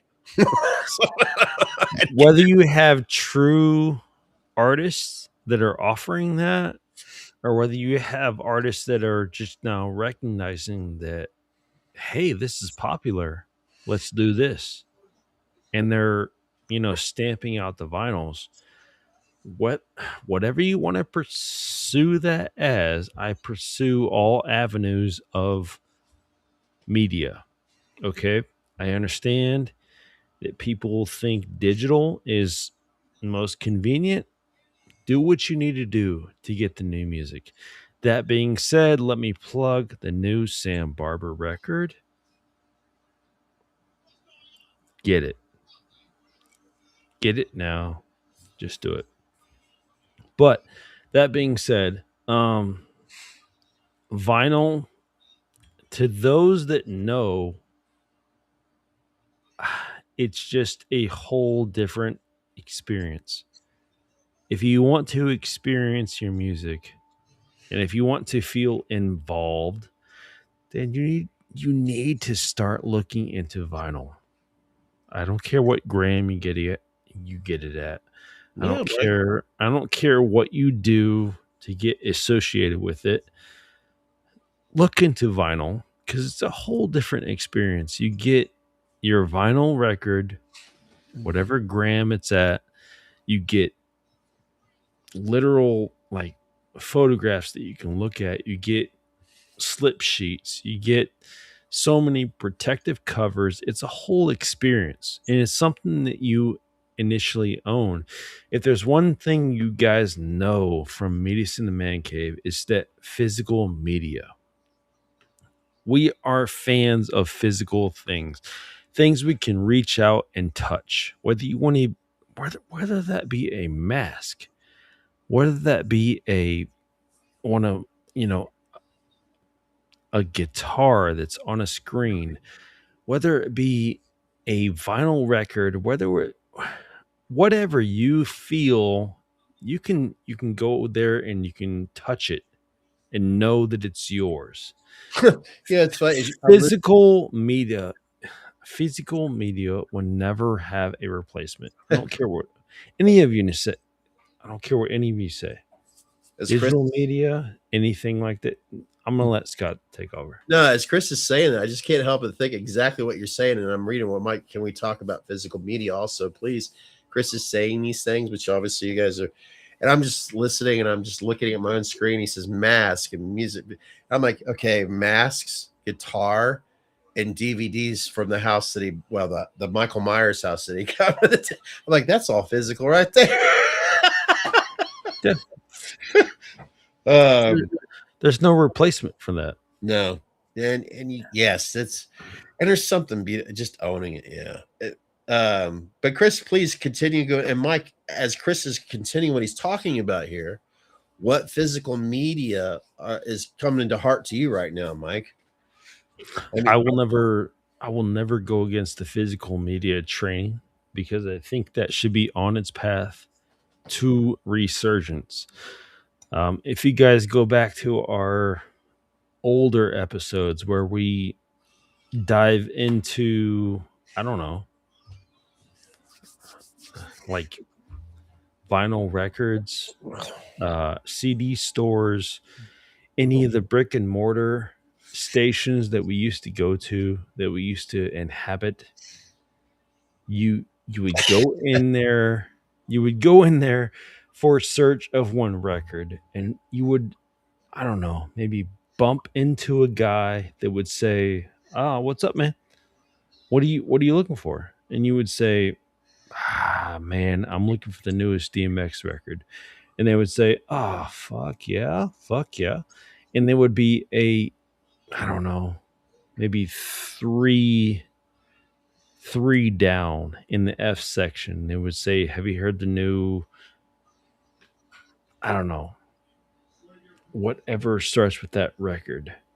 They would introduce you to a new aspect of music that you weren't. I don't know. Have you heard the new Ice Cube? Have you heard of this, that, and the other? Have you heard this new record? Like, there was a whole aspect that we would kind of brush upon each other. It would be like meeting a kindred spirit. Episode 4 and 5. Yeah. Yeah. No, you would literally meet a kindred spirit where you would be like, okay, well, I'm on the same music journey as you, but I'm not there yet. Maybe you can recommend me this, that, the other to get to where you are right now. And that's how it used to be. And there's no more of that shit. That shit's all gone. Yeah, it breaks my heart. Sadly. Yeah, I'll and I'm sure all of you can relate to this. You're driving around in a neighborhood that you grew up wherever. I mean, someone, I don't want to say unfortunately, but I've had so many places that, what the heck, screens acting weird. I could go. It seems like if I were to take where I grew up, I'd have to put it on a platter, on a smorgasbord. Okay, I was here, here, here, here, and here. And when I ever go to certain sections of that smorgasbord, I'll drive by where it's like, well, that's no longer there. That's no longer there. That's, because you think about what was once there. And every time I go by where I just said episode 4 or 3 and 4, and we were talking about just what Chris was saying, I think of this place called Renaissance Record, and my God, I don't care whatever you listen to. Let's say you're with your phone with streaming, and maybe it's Bluetooth or whatever, whether it's Apple, Spotify. I know there's others out there, but you just really can't get a sense of, something new. You could probably scroll, I guess, but there's just something about when you go into a music store, maybe you know what you're looking for, because new music and movies always used to come out on Tuesdays. And say you're going to go in there and you've got your heart set on, like I'm pretending I'm Chris right now, DMX is coming out. You go in there, you already know you're getting that. Oh, the next thing you know, you hear something else that maybe it's not DMX's, hip hop or rap, but there's something that the other genres that Chris likes. I'm like, ooh, wait a minute, who's that? Ooh, let me cop that too. Yes, absolutely. Yeah. And then that's how it was done. And you get to meet people physically. Like, okay, I'm a guy who's single. I miss the days to where there's a girl down there. She looks kind of cute. She's into music, obviously. You're doing this with the records. Need it, got it. Got it. and then maybe you feel like this shit don't pertain to me at all. But let me move this way. God damn it, But like, there's a cute girl, and then you could finally fit. You don't have to come like, hey, whatever it takes. I just know I miss that, and I'm not just using it as there's a cute girl down there. You could get in the next thing there's 2 other people talking about top 5 of whatever Luther Vandross or top 5. You get my point. The next thing you know, you stumble into that car, and that you went in there to get that one DMX, the new album. Sure, it's in your hand, but you're in there for 2 fucking hours because you're having a blast. You're talking about music, or somebody turns you on to something that you would have never even fucking thought of. Now, can you get that from this? No. No. You can get suggested, blockbuster, but a AI robot, as we went over several times, don't know you as well as a human being. Todd brought up a good point too earlier. AI gets a lot of things fucking wrong. Yeah, he's right about that. There's no doubt about it. Phonetically, whatever they're trying to do to associate your speech, whatever they're doing, dictation, phonetic, whatever they're doing, it doesn't fully recognize your response, and it will give you a wrong response. But dude, I can't overemphasize the human connection. It just needs to be had. Mm-hmm. Like, there's nothing that can quantify. I know what type of music you listen to, and I can sit here and be like, okay, this is something similar. Maybe you might be attracted to this. There's nothing in the computer element that will implement that. Never. You know what I started thinking of too, as I think about that time. Now I know it's not physical, but I think we can all give it an exception. I miss the real MTV News. Man, me too. You know, all the show that TRL. Yeah. Okay. Yeah. There you go. Extend. I may have not, but I get it. Yeah. Just all, I remember like me that obviously was a fucking teenager when MTV came out. And then of course you would get into these, oh God, the Headbangers Ball and all this other, it was just back in those days, there was so many genres of music that was just, you felt like, where do I begin? And it's just, oh my God, I miss that shit so much. I miss MTV News. Jung, jung, jung, jung, jung. Oh man. Like I said, I know it's not physical, but I just can't help but go back to, I'm just thinking of those times, you know. God, oh man, I wish. Oh yeah, please help me out, Chris. Anyone here? Is there like YouTube videos that shows that shit? I would, if it does exist, I'll be stuck in that rabbit hole all day tomorrow. What was his name? There you go. Help us out, Mike. Who else? Mike's here. I know Mike's here. It would be the redheaded chick, or it would be the dude with the swoop over, and he'd be with his brown hair, and it would always be them two. MTV. Yeah, it's all canceled, Mike. It's all canceled. Oh shit. Hey Siri. Boom, boom, boom. Man, who were the journalists on MTV News? Could you say it out loud so it sounds cooler? MTV News has a number of notable, let's see, a 36-year run. Wow. John, damn it, she went away. Hey, Siri. Oh, yes. Oh, fuck. Kurt Loder. There it is. Yes. Right, I see MTV Unplugged. Anyone? Yeah. Oh, man. Kurt Loder. God damn, those were so good. And the redheaded chick that had the interview with Tupac. Hey, Siri. Who was the redheaded female on MTV News that had an interview with Tabitha Soren? Yes. There you go. There you go. Happy 58th birthday to Tabitha. Is that today? That would be funny. Tabitha on late night November. Oh, that's, wait a minute. It's Facebook. Holy shit. Fucking.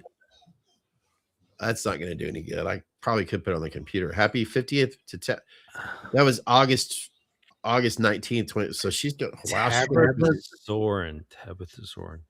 Fucking phenomenal. Even when Tupac basically, I mean, he pretty much wanted to smash that.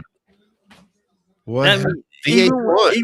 even when he would say VH1, there you go.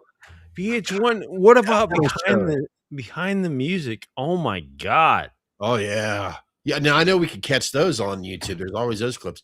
But like that metal show, God, I love that. Man. So it's kind of like I do miss because MTV, it was so funny. It was like, I remember when MTV with the videos, right? Oh, there goes the record sales. That's going to hurt physical. No, it did not. It did not hurt physical media. It drove it. Yes, exactly.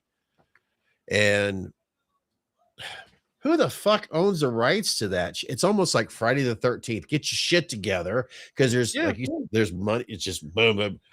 Whoever owns it, we own the rights to this. We own the rights to that. You created the record. It's fucking 3 different publishing.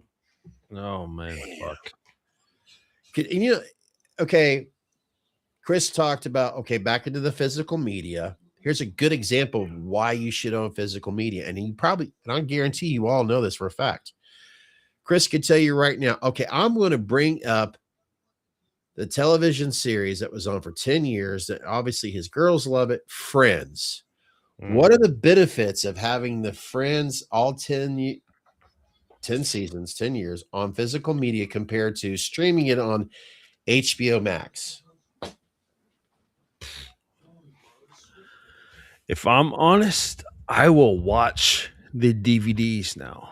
I won't even watch it on the digital because they have erased at the window. They've erased so much now that there's so much lost content. I shit you not. I will load up a DVD and play it. Come on, window. He's really in there. Hang on. I'm here. It's the window. You want to shut? It's a little chilly right now. The window open. Uh-oh. What's that? Nothing. Oh, sorry. No, it's good. It's good. It's just you know, as you're trying to do this. Where I was going. You were talking to exactly the point I wanted to get to. You watch DVDs. Yes. They will include so much content, but after that, it's cut off. And you will find digital media will include other things, but they will cut things out. So what I've found is I will watch the digital media all day long, and it will include probably 10 to 15 minutes of physical data that I haven't seen. I shit you not. There will be 10 to 15 minutes of scenes that were not included on Apple TV or this, that, and the other. Yeah. Especially HBO Max. It seems like they cut out so much content. Which I don't understand because that's Warner Brothers. You know, because I was thinking of certain, you know what I mean? I don't understand why they do it. I mean, we're already paying for that shit anyways as it is. But yeah, I don't get it either. I just don't. It's so because I was here's another thing that's bad about when you get used to not using physical media. Well, that's definitely yeah. That's a bot. Yeah. That's a bot. How do you get rid of that? I don't know. I could probably I don't know. Add to block list. There we go. Fuck them. Then go away. Last week, Mike knows about it. Mike, you do know. I was whining, I was bitching, I wasn't whining. I had every right to be pissed off. In fact, those fuckers need to come out here and still fix that shit. Had issues with certain companies around here, you know, basically tearing up my property without, you know, I'm not going to get because I'll just get pissed off again. But I had 3 days without my internet provider, which is MetroNet, sorry, T-Mobile, T-Fiber now. And I'm like, well, I've got plenty of DVDs or whatever. I'm like, you know Damn. what? Yeah, I'll just watch Big Bang Theory again, Now, Mike just says, "What the fuck you drinking?" Oh my lord! dear Lord, child. uh, Oh shit!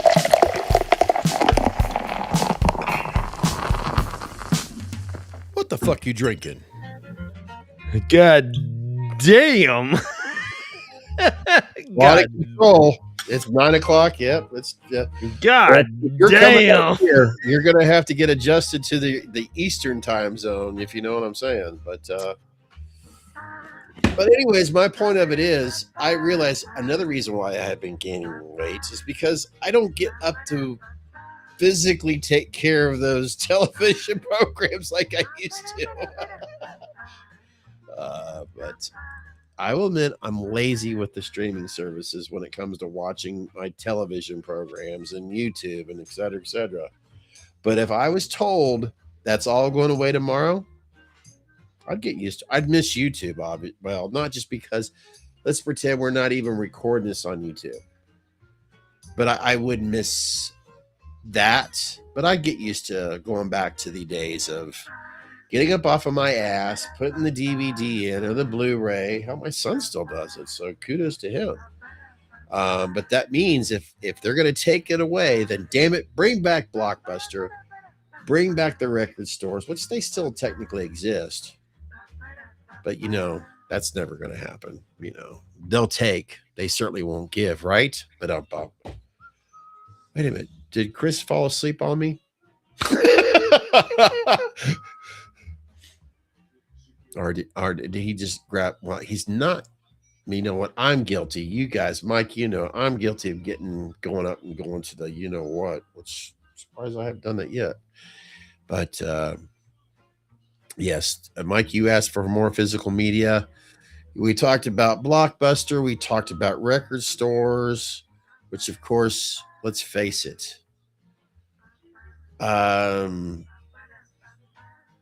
The malls. Oh my God. Then I started thinking about, I know a lot of us used to go to the malls all the time, which of course you could get all your media there. That's for sure. When it comes to records or music, I miss that too. Oh my God. What was the name of that? Here I am trying to think out loud of what music store or video store that used to get the mall. There's Chris. He's trying to decide on what to get. Let's see if we can try to guess. I want to see if he goes with Old Forester right now. No, he's going to the top shelf right now. He did some Old Foresters. I think it was last week, and I've been thinking, you know what? I need to get me some. I keep on looking at it when I go to the local store. Let's see what he got. See if I was right. Nope. He didn't get Old Foresters. Let's see. We're curious. We're kind of thinking, what did he get? I can hear you. I can hear you. And let's see how wrong I am. Oh, Jack Daniels. Okay. Boom, baby. Boom. Oh, yeah. Without going to the arcade. Yes.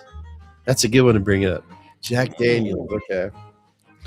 Oh, my God, Mike. I did the arcades. I skipped school to go to the arcades. Oops. Didn't say that out loud, did it? Oh, hell. I'm an old fart now. Who cares? Yeah, fuck it. In fact, I remember Mike, taking a bus to the Dayton Mall. So I was the car that drove us to the Dayton Mall. Quite in fact, we would go there to literally go into the one more, just a little bit more. Quite in fact, I would go there literally with my whole crew. Usually between three to four of us. A whole crew was like 4 plus me. And we would go there to literally go into Suncoast Video. Go ahead. No, I no, remember that. no, no, no, But no. remember it though? No, no, I'm saying you went there, but you remember Suncoast Video?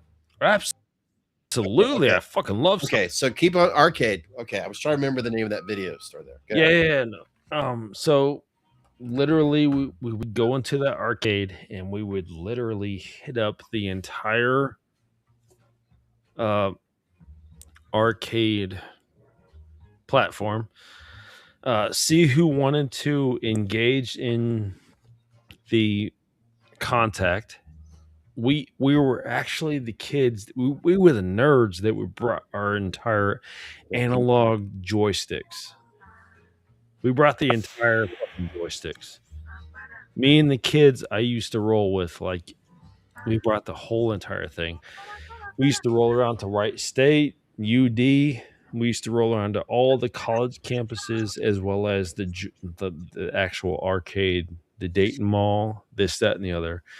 And we would literally go around there and see who wanted to fight, and we would put money on the fights. God, I'm now here. This is where I feel old because when he talks We were about fucking hustlers. We were hustlers. did you used to hang out in the McDonald's parking lot there in Inglewood for that shit too? No, no, no. Now, Mike, to give you a visual here, when he We talks, did nothing illegal, but we would literally challenge kids to a fight, and it was literally like Tekken, or it was Street Fighter Third. If you know Third Strike, you know what I'm talking about. It was the parry system. You know what I'm talking about right away. But it was literally Tekken and Street Fighter. My dude Gabby, which you have yet to meet, Scott. I would love you. I would love you to meet Gabby. He's just a phenomenal guy. As well as Coco. They I grew up with both of them. They are such good people.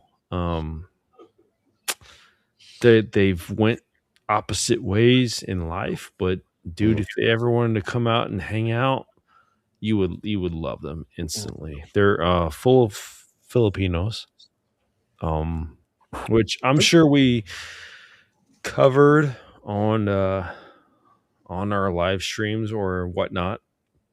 That I was basically raised by Asian families.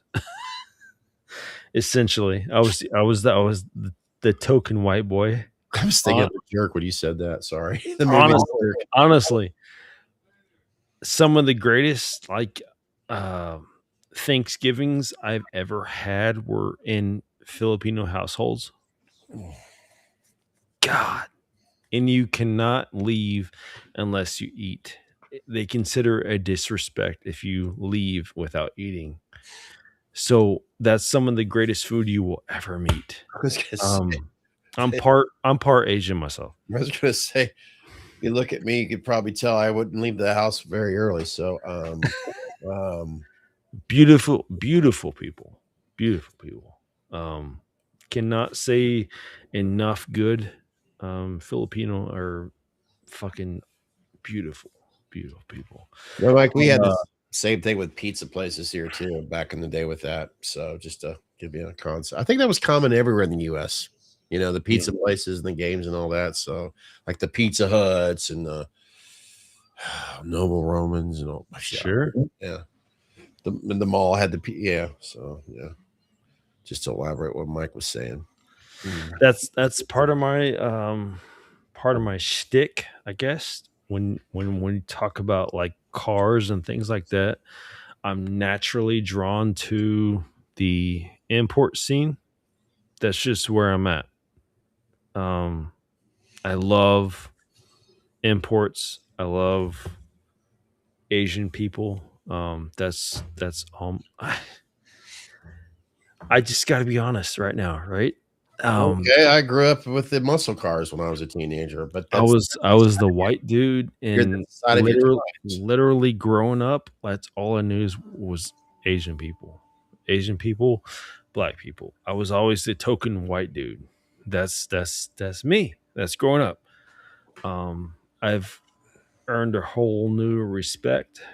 I respect what they can do with. You're talking about an import. You're talking about maximizing uh, output from the octane versus Fuck, I gotta shut some doors. My furnace kicked on. Sorry, go ahead.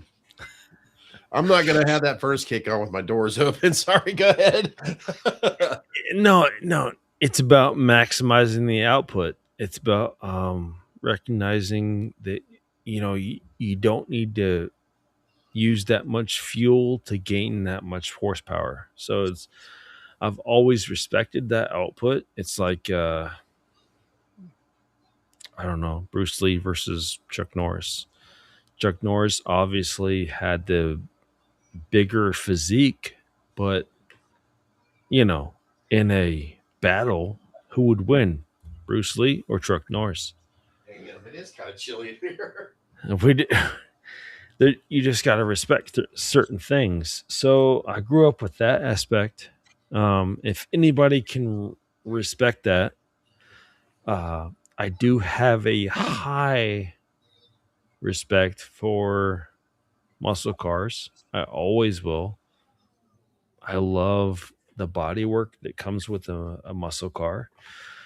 And I love a GTO. I love a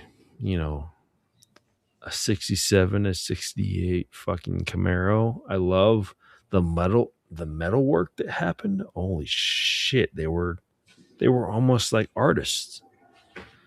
It's more of an artist than it is a piece of Ouch. sheet metal or aluminum metal or this, that, and the other. I respect all aspects to the car world, but at the end of the day, a lot of my attributes are, Japanese, Asian. Just seeing how much they respect their culture, how much they respect where they come from, how much they just are humble about things. They learn like so much from history that we did not. And fuck, man. Like I'm honestly touched by so many Asian cultures that I literally lean towards that part. I think that's what's so beautiful about America if we can be open to that.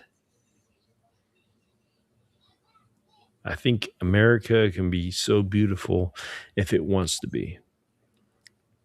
If it doesn't want to be, then yeah, we can be this whole other side to things. But if we want to be open, we can be so beautiful to so many different cultures. And so if they do it right, I think we can be so open to so many different cultures.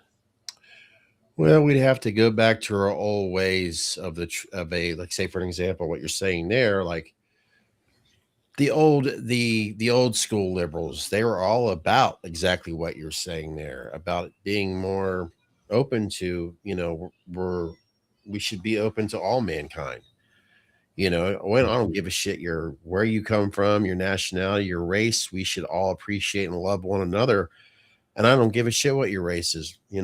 That is the old school liberals that I miss, that we need again.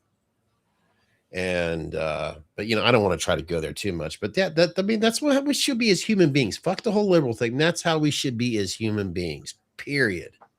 Because here's the thing. When we speak and we talk about, like, okay, this is America, this is what we love, this is what we need in order to accept this crowd. Once we've accepted that, and once we have become this crowd, this melting pot, okay, this is where we are at now. Yeah. So sad. So stop. Once you have all these other agendas, And appreciate like what you're doing. You're appreciating and loving, what you're talking Absolutely. about. It's culture. I'm not It's saying that in a negative way. That's you've been really focused on that in the past. What will you call it? Segment. There we go. There we go. Yeah. Sorry. I was just Sorry. yeah. No, not at all. This country is not ours. Let me be clear. Uh, We're all visitors here. it's AES and AT&T's. Yeah. Yeah. That's unfortunately true. Uh, But man, just once we're in here, we're brothers. That's what I want. Like, I don't care what color you are. I don't care. We are all here for this. At that point, we shed every other color. That's the whole point of America. We are a melting pot. When you think about a melting pot, what are you doing? You're dumping metals in there. You're dumping everything you want in there to eventually become one. Correct? yeah. That's the whole point of a melting pot. When you have so many different cultures and so many different things being exposed in one different culture, like, let's just form one culture for all of us. If we had actually more people that had I guess you could say, as they say, lead by example. We'll get some people right now that are true good leaders of examplement that continuously focusing on that, what's best for humanity, what's best for us here in the world and here in the United States. If they actually start showing that and stop pointing fingers and start arguing and saying, if we do exactly what we should be doing, is treating each other with respect and treating each other with values, and learn to love and learn to listen to one another, then yes, there's no doubt about it. We'd have these stupid fucking wars stop. We'd all get along better. We wouldn't have this repetitive, violence towards one another, which is disgusting as hell, as we all know. I mean, this is something that we have been asking for before Chris and I have even been thought of. And why the hell we as human beings cannot figure that out by now, I will never fucking know. And it's so sad. We claim to be the most intelligent earthlings on this planet, but yet we're the dumbest fucking creatures on this planet because we constantly fight over and hate over the same things that our great grandparents have done. And when are we ever going to learn? I don't know. Never. Fucking politics. Yeah. 100%. If there is money to be made, they will face us against each other, because as long as we fight each other, then they are never seen as the enemy. And it's just as simple as recognizing our founding fathers came here recognizing that they wanted to escape that. And what did they escape? They didn't escape anything. The system has put us right back into the same fucking politics. Yeah. Politics follow us.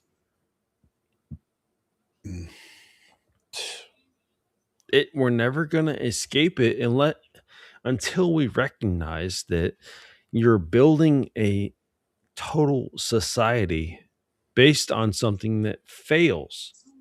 What system failed? Rome failed. All the systems with a Senate and a Congress failed. I'm not saying let's go to a whole other level of ownership, but I'm saying all these systems failed. They've all failed. We are failing right now. Whether Americans want to recognize it or not, we are failing. The funny thing, and poor choice of words. None of us here are old enough to truly understand, unless your mom's still watching, and that's no disrespect to your mom. But none of us are old enough here to really truly remember what it was like for the Vietnam War. And they Complete failure.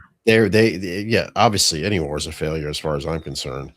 But what we hear, it was just like, what have we fucking? I mean, what have We we? won. Fucking- We won World War II.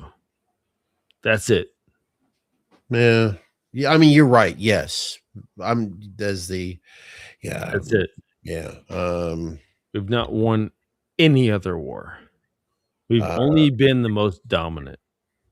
it's I don't know. It's just Hard truth. Hard truth. Let's be the oh hard yeah. truth. It's Let's fucking own up to it. well, I mean, the people, other than the war itself, it's just as here in the United States alone, it's like Jesus. If you really think about it, if you break it down to brass tacks, it's man, it's almost like when you look at what you're supposed to do when you wash your hair with shampoo, lather, rinse, and repeat. That's pretty much what we've been going through. Every war. It's been lather, rinse, repeat. It's like, dear Lord. I mean, what are we? It's like we have almost triple. It used to be double. We have tripled now the national defense rate of any other country in this fucking world. Triple. He just called for 1.5 billion That number is defense. low. You know, it does. You think it's in the trillions on that. When you think of somebody who has a target on their back, you think about money, right? Money and oil, which is the same thing pretty much, really. Yeah. Oh, sorry. I mean, hard truths is what we're doing right now. This is you're developing into a nation that is it's essentially spending more on its defense budget more than its offense. We're concentrated more on defense than we are anything else. Yeah. Bro. It's exhausting. It really is. And I it's know. I it's so funny. It's like times when these are brought up for all of us as adults. It really does come down to when if you like look over to kids and they're like they're like a deer in headlights when they hear about this stuff, and it's like you can't tell them it's everything's going to be okay, and you hope everything's going to be okay, but it's like, okay, there it goes back to when the fuck are we ever going to start figuring out a way as a whole, as a human race, to get our shit together so we don't have to constantly try to figure out a way how not to lie to our kids. Because it's been a lather, rinse, and repeat. Because I know that's how I felt when I was a kid, when I was hearing about stuff, as a little tiny kid that was a baby, as getting a little bit older. I was confused about, for an example, here in Ohio, folks, the Big Red Machine baseball, and then the confusion of my Uncle Joe, who was coming back from Vietnam. Why was he freaking out in his bedroom? I didn't understand that. So they would try to do everything they could to keep me blinded about that stuff. So the Big Red Machine was the big thing at the time around here. So that's how sadly how I remember the Cincinnati Reds, because they were a very, very, very popular baseball team. And everybody here in Dayton, Ohio, which is pretty much a part of Cincinnati, they obsessed over the Reds. So that's how they disguised it. And my uncle was freaking out because he was a Vietnam vet. And anytime certain things would happen, like storms or whatever, or he'd start I didn't understand why my uncle was locking himself in the bedroom and I'd hear these scary sounds. So I'm sure that's happening again and again because Chris, you talked about it, how eventually that maybe someday, other than what we're doing right now, because I my mind went there, how you would love to have a mental health discussion if they're willing to want to talk about it if they want to when it comes to our veterans. Mm-hmm. So that's why I'm going down there. It's I've known. so hard for me to. I want it, but how do we tell them that's you're in a safe place if they want to talk about this stuff? Because I always think of my Uncle Joe about that as a little kid. That's why So I I'm going through a selective process where I know these guys personally, and I know them in true life, to where they are not. Um, there's no financial gain. oh You know what I'm saying? no. They have nothing to gain. They are just wanting to be heard. And how uh, I guess when it comes to that time, how hard is that to like get across to normal people who are listening to us? Is small or whatever our channel is. You have actual veterans that feel like that the public don't want to hear their story. boy, they should. That's hard. That's hard. I'm sure plenty of you out there know veterans that you can talk to, but do you really listen? Do you listen to them? Because the shit they're telling you, mm, Yeah, it's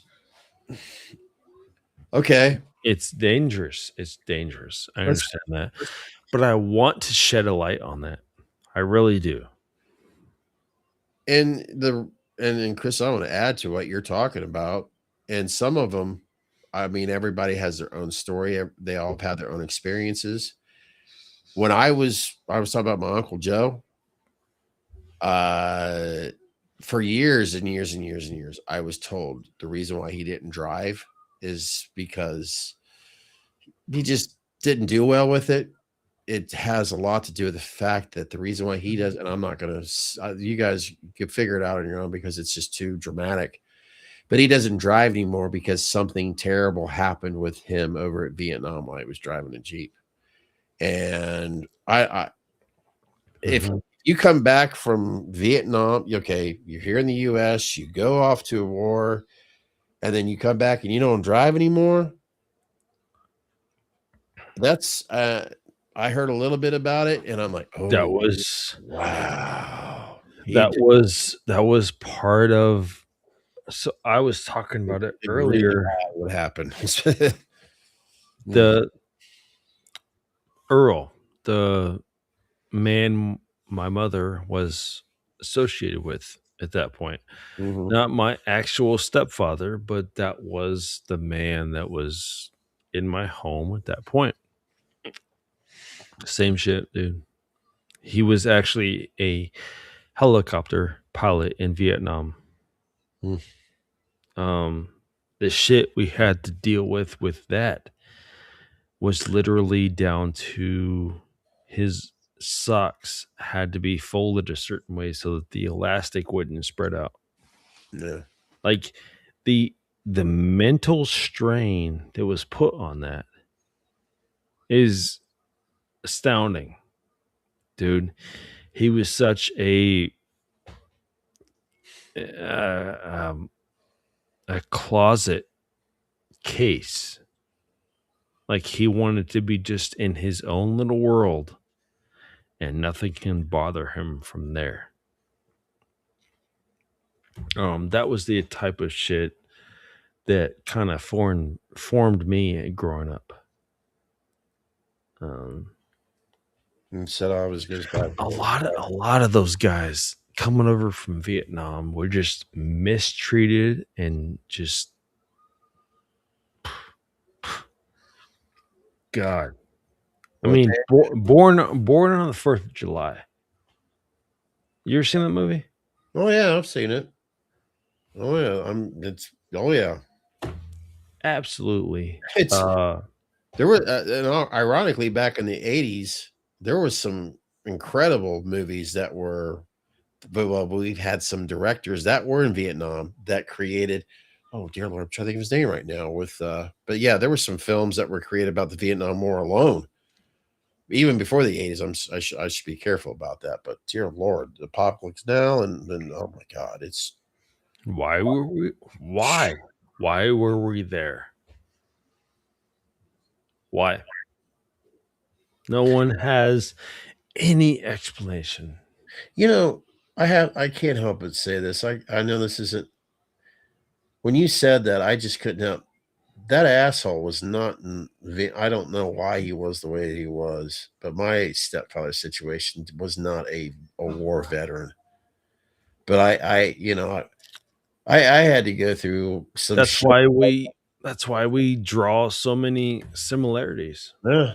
Honestly, I mean, okay, I've said it before. I'm not going to dwell too much because but there was a guy in my mom that her first husband that, okay, I've talked about before here before. In other words, for years, it took me the longest time until I went to bed. I was not allowed to take my shoes off until I went to bed because there was a fire. I was not allowed to draw yeah. because I'm left-handed, and he grew up at a time where lefties are, it's not right.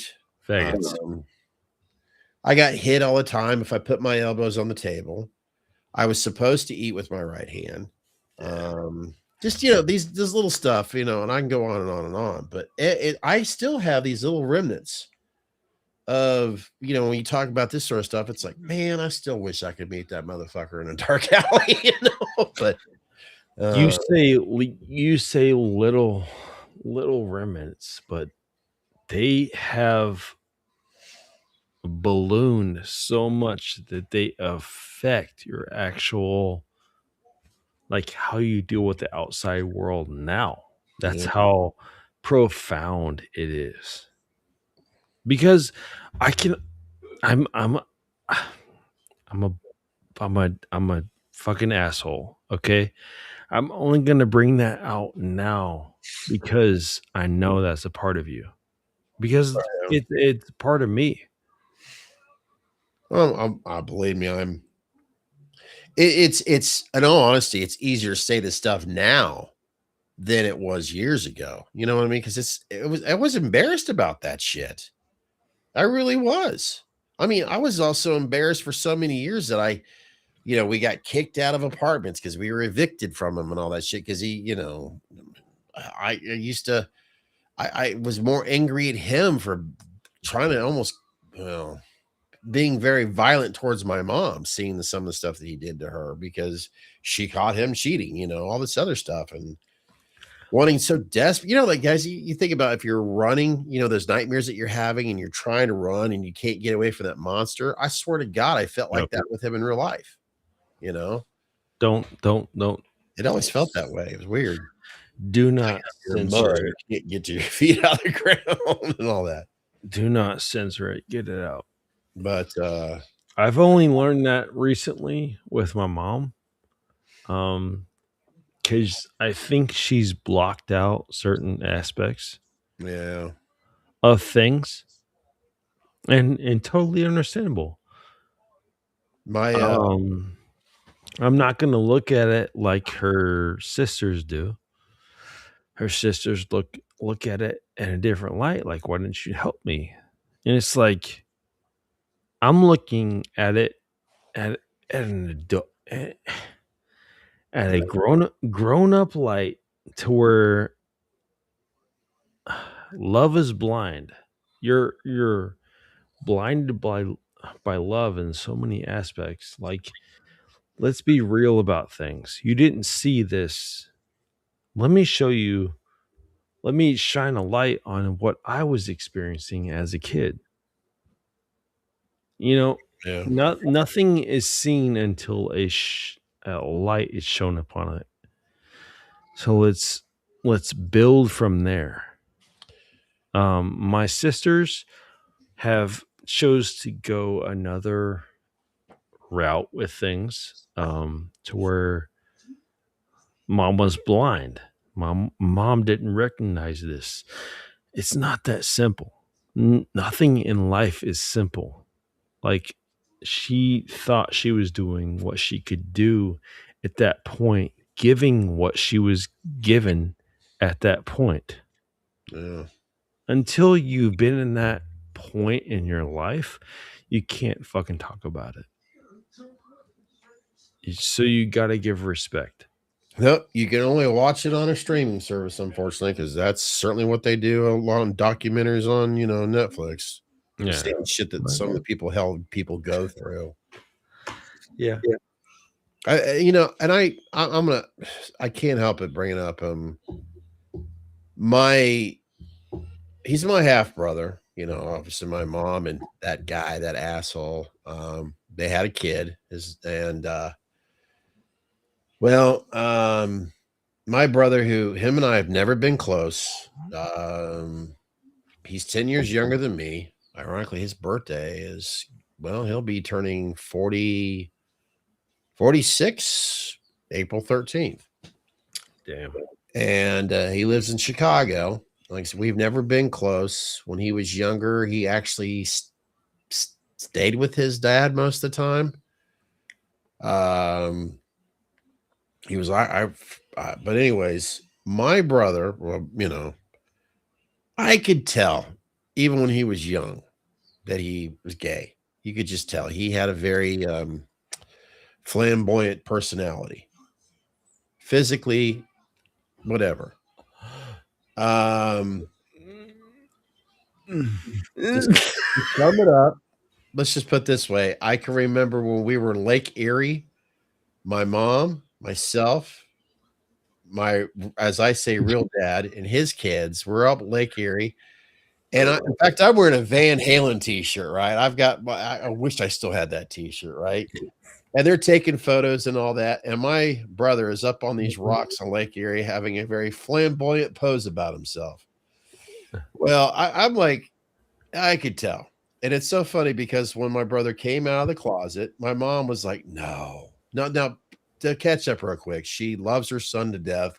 It's too bad that she hasn't seen him in God knows how long, because he's in Chicago and we're here in Ohio. But when he, like I said, came, and that's how I don't know how they say it today. Hell. But my mom's like, there's no way. I'm like, oh, bullshit. You couldn't tell when he was a little kid? But anyway, my whole point of all this, his father, my mom's ex-husband, this abusive asshole, who's been married 9 times, by the way. I guess my mom was number 8. When my brother basically was telling everybody that, Chris has never heard of sexuals. That's why he's losing it right now. I mean, here's where this is where now Chris. In other words, when my brother told his dad, the guy that I have had major issues with emotionally and physically, he didn't want to have anything to do with him. His own father did not want to have anything to do with my brother because he's gay. Now, as I was trying to figure out a way to say this because I know Chris is laughing his ass off right now. I just so many stories. It just oh my God. But yeah, Chris is laughing his ass off because he thinks it's funny as hell that his asshole. No, I'm teasing. I'm teasing. Look, as we all know, that's pretty fucked up. When your parent won't accept you because you're, in this case, my brother being a homosexual. And my first instincts were when I heard about this, well, you're better off without the motherfucker anyways, because he's an evil fucking asshole. But that was his biological dad. Where they are right now, hell, I don't know. I don't care. I don't even know if that man's alive. Chances are he is. But no, I think that's pretty fucked up. I mean, because my brother, who is a human being, who is technically a Homo sapien first, who has had to deal with his own issues, not because of he's gay, but the fact that in the back of his mind that a parent won't accept him because, you know what, hey, I'm here, I'm queer, I'm here to stay. That's got to be pretty fucked up. But, you know, coming from that asshole, I'm not his dad, I'm not surprised. Hard to admit. Mm. Yeah. That's what killed me at first. Yeah. Now, the reason why Chris is really laughing is because this is all bullshit, and I've been dying to tell this. No, I'm just kidding. I'm just kidding. If I want anybody here to understand the closest thing from a horror event or a I don't know, traumatic event is humor. There's a reason comics, Dave Chappelle, have gotten riff. They've riffed off the entire thing, and they've gotten rich off of it. They've created so many avenues to where they can riff off of it and they can make fun of it to where you don't even notice anymore. Deep psychological such things as, you know, racism and this, that, and the other. It's because they've tapped into a certain point of American culture that they can just find where they can live freely. If you can, man, it's so deep. Like, don't take it too seriously. Like, American culture is still progressing.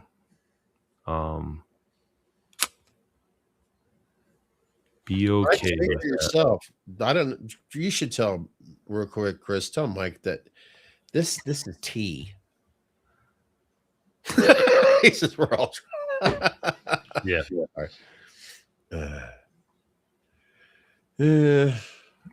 I don't know.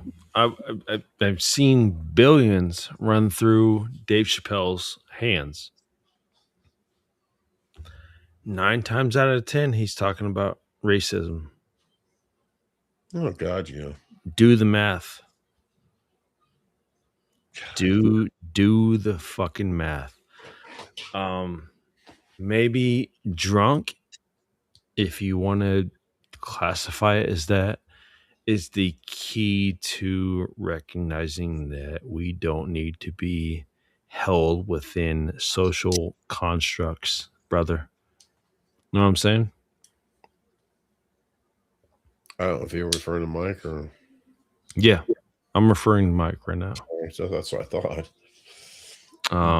If you need a social construct, yeah, I'm drunk, brother. But if you're so drunk that you can't recognize all these things that are happening around you, then you're indoctrinated. And indoctrinated, I feel like, would be far more dangerous than being drunk. Not to change the subject, Mike, you say you're going to be out here in 3 months. Is there a excuse me?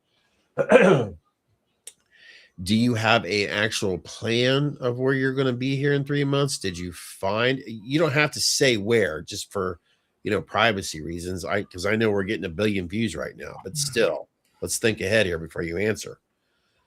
A billion? That's yeah, billions.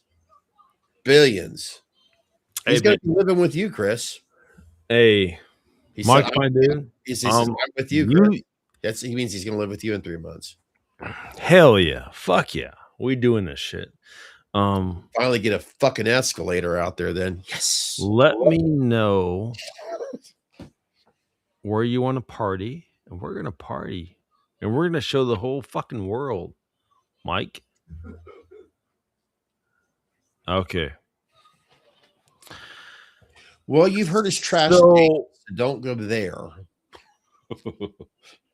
in the episodes that we just recorded, Mike, I just wanted to clarify. I was unclear. You know, I was worried about your health, your mental health. Yeah, that would definitely. Yeah. So as long as you have that, the benefit of today, the one benefit of today, not to enter Chris, he needs a job first. The beauty of it is we've talked about physical media, thumbs up there, but this isn't physical media. At least you could take advantage of the internet and start looking like, say, for example, Indeed. If you, oh God, just Dayton, Ohio. I mean, seriously, Dayton, Ohio, or if you like said Northern Kentucky, you'll figure it out.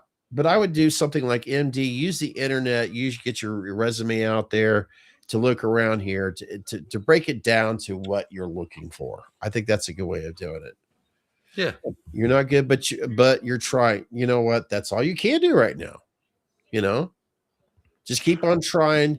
Hopefully you're going to find more steps forward than back. Yeah. Because I get it. It takes time.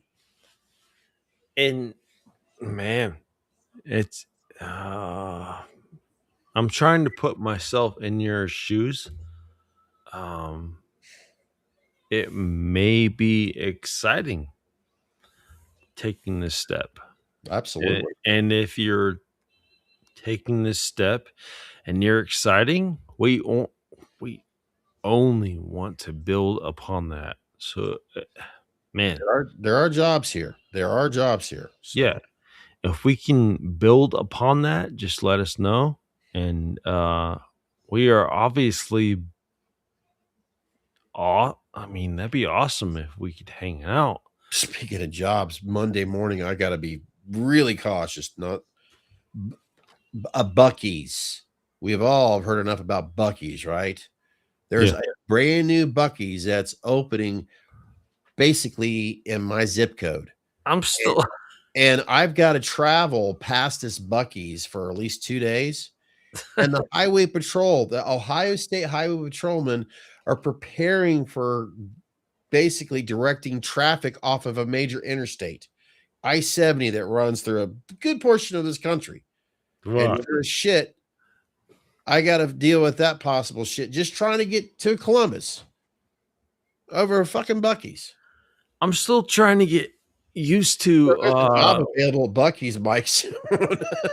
Where is it? West Kelton? No, what? No, it's New Carlisle.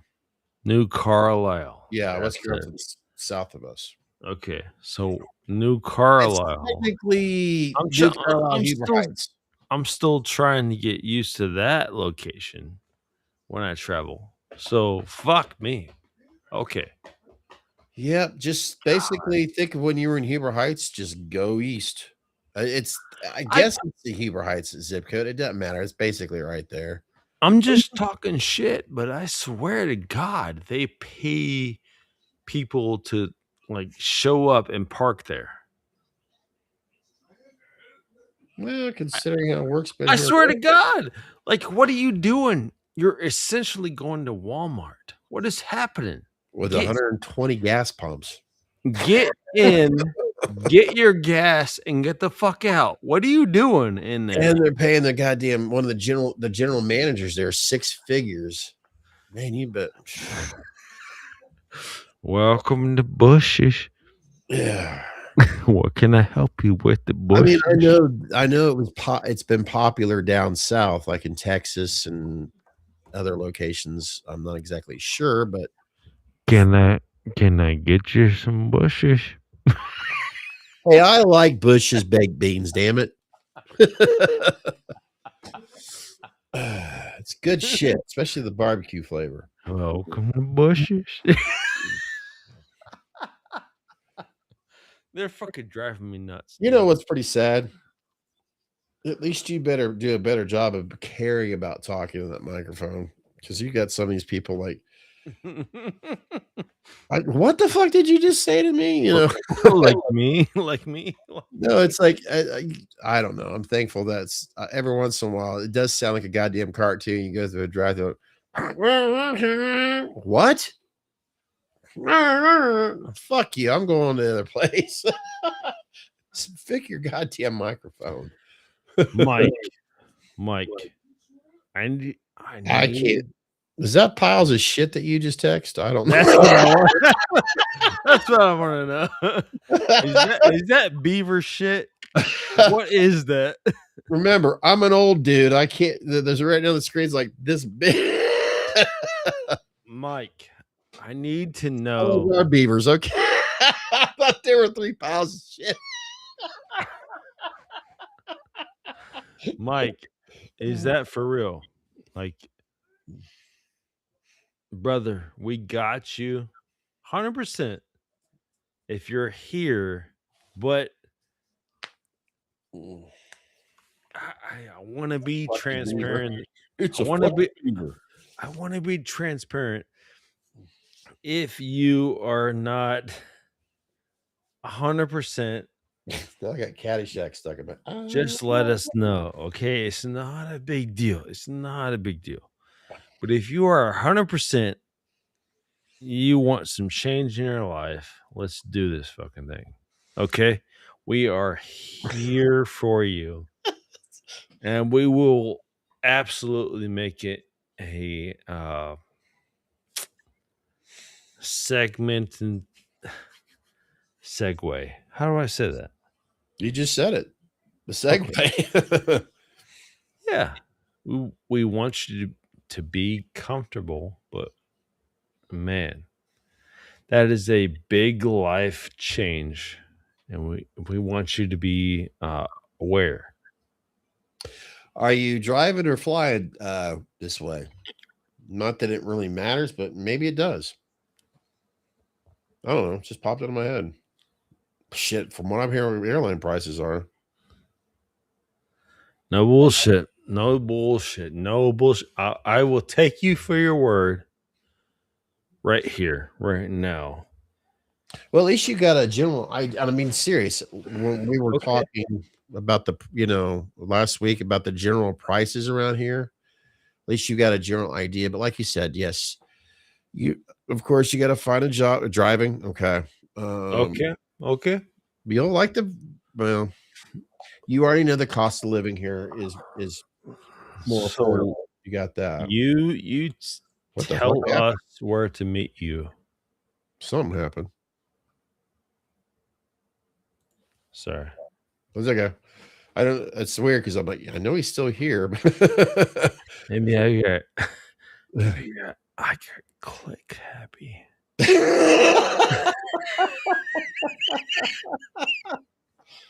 Oh, that was gonna have fun in a few hours. These fingers are doing things. Just waiting for all of a sudden him to like go underneath his desk and go, Able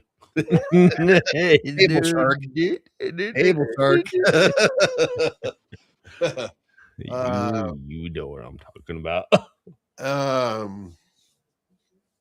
You look, it's obviously you've been thinking about this for a while. I'm quite sure you've already are figuring out what you got to do from A, B, C to D to Z. So, Disease, damn.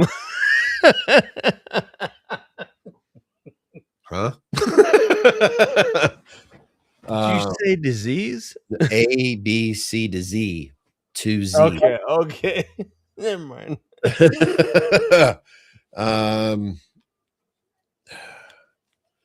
No, you look, I think you're already obviously taking that big step of realizing that's what you're going to do in the next few months. And, who knows what's going to happen in the next month or two. You may find, a job that you're looking for. Like I said, thankfully, that's the one good benefit about today's technology is that you can use the internet to start doing some. I mean, because let's face it, how many people actually get on the damn newspaper and start circling like they used to back in the day and go like, well, okay, I'm just going to call and then show up there. No, I don't think that happens too much this much day and age. So you're going to be doing pretty much the same thing that you would do there that you would do here by doing whatever search engine that you choose to use and platform you use to send your resume in. So it's not really going to matter much at all. So like I said, yeah, thankfully there are plenty, maybe in May, which that is next month. Yeah. Yeah. Gee, many Christmas. It's so weird because by the time you get here, I think the bipolar weather around here will definitely have made up its mind.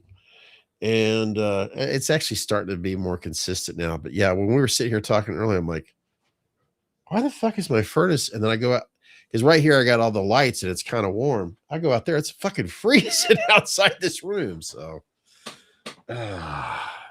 it's coming. Yep. Well, Mike, Chris, you look like you're about ready to call it a night here for just a moment. Yeah. You sure? Yep. For a moment there, you kind of look like, yeah, I'm about ready to go sleep. This little baby right here.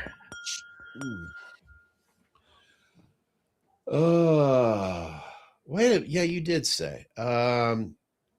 Just to emphasize. Who is it that you're going to see in Louisville next Saturday? Yeah, next Saturday. Is it next Friday or Saturday? I forget. Friday or Saturday? Whoa, fuck a beaver.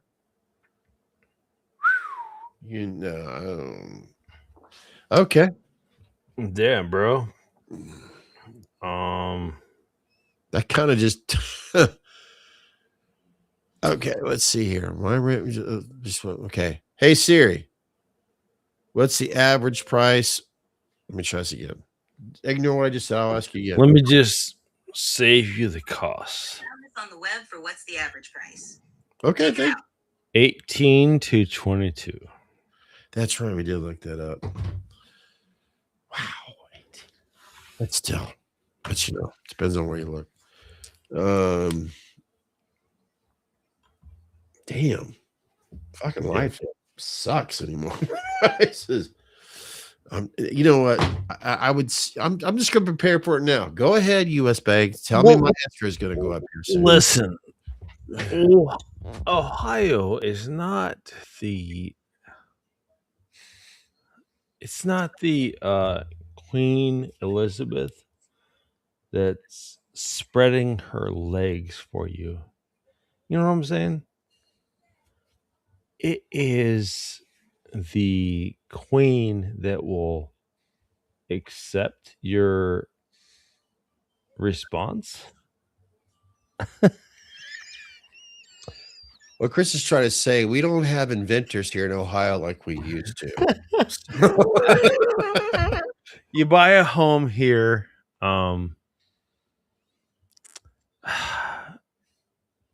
If you want rental prices, which expect anywhere between 24 to 1,200. Isn't interest rates right now at 6.25, I believe? I'm just trying to think. It was at over 7 like 2 or 3 years ago. I mean, I know it's it's impossible for me to quantify, but I'm trying to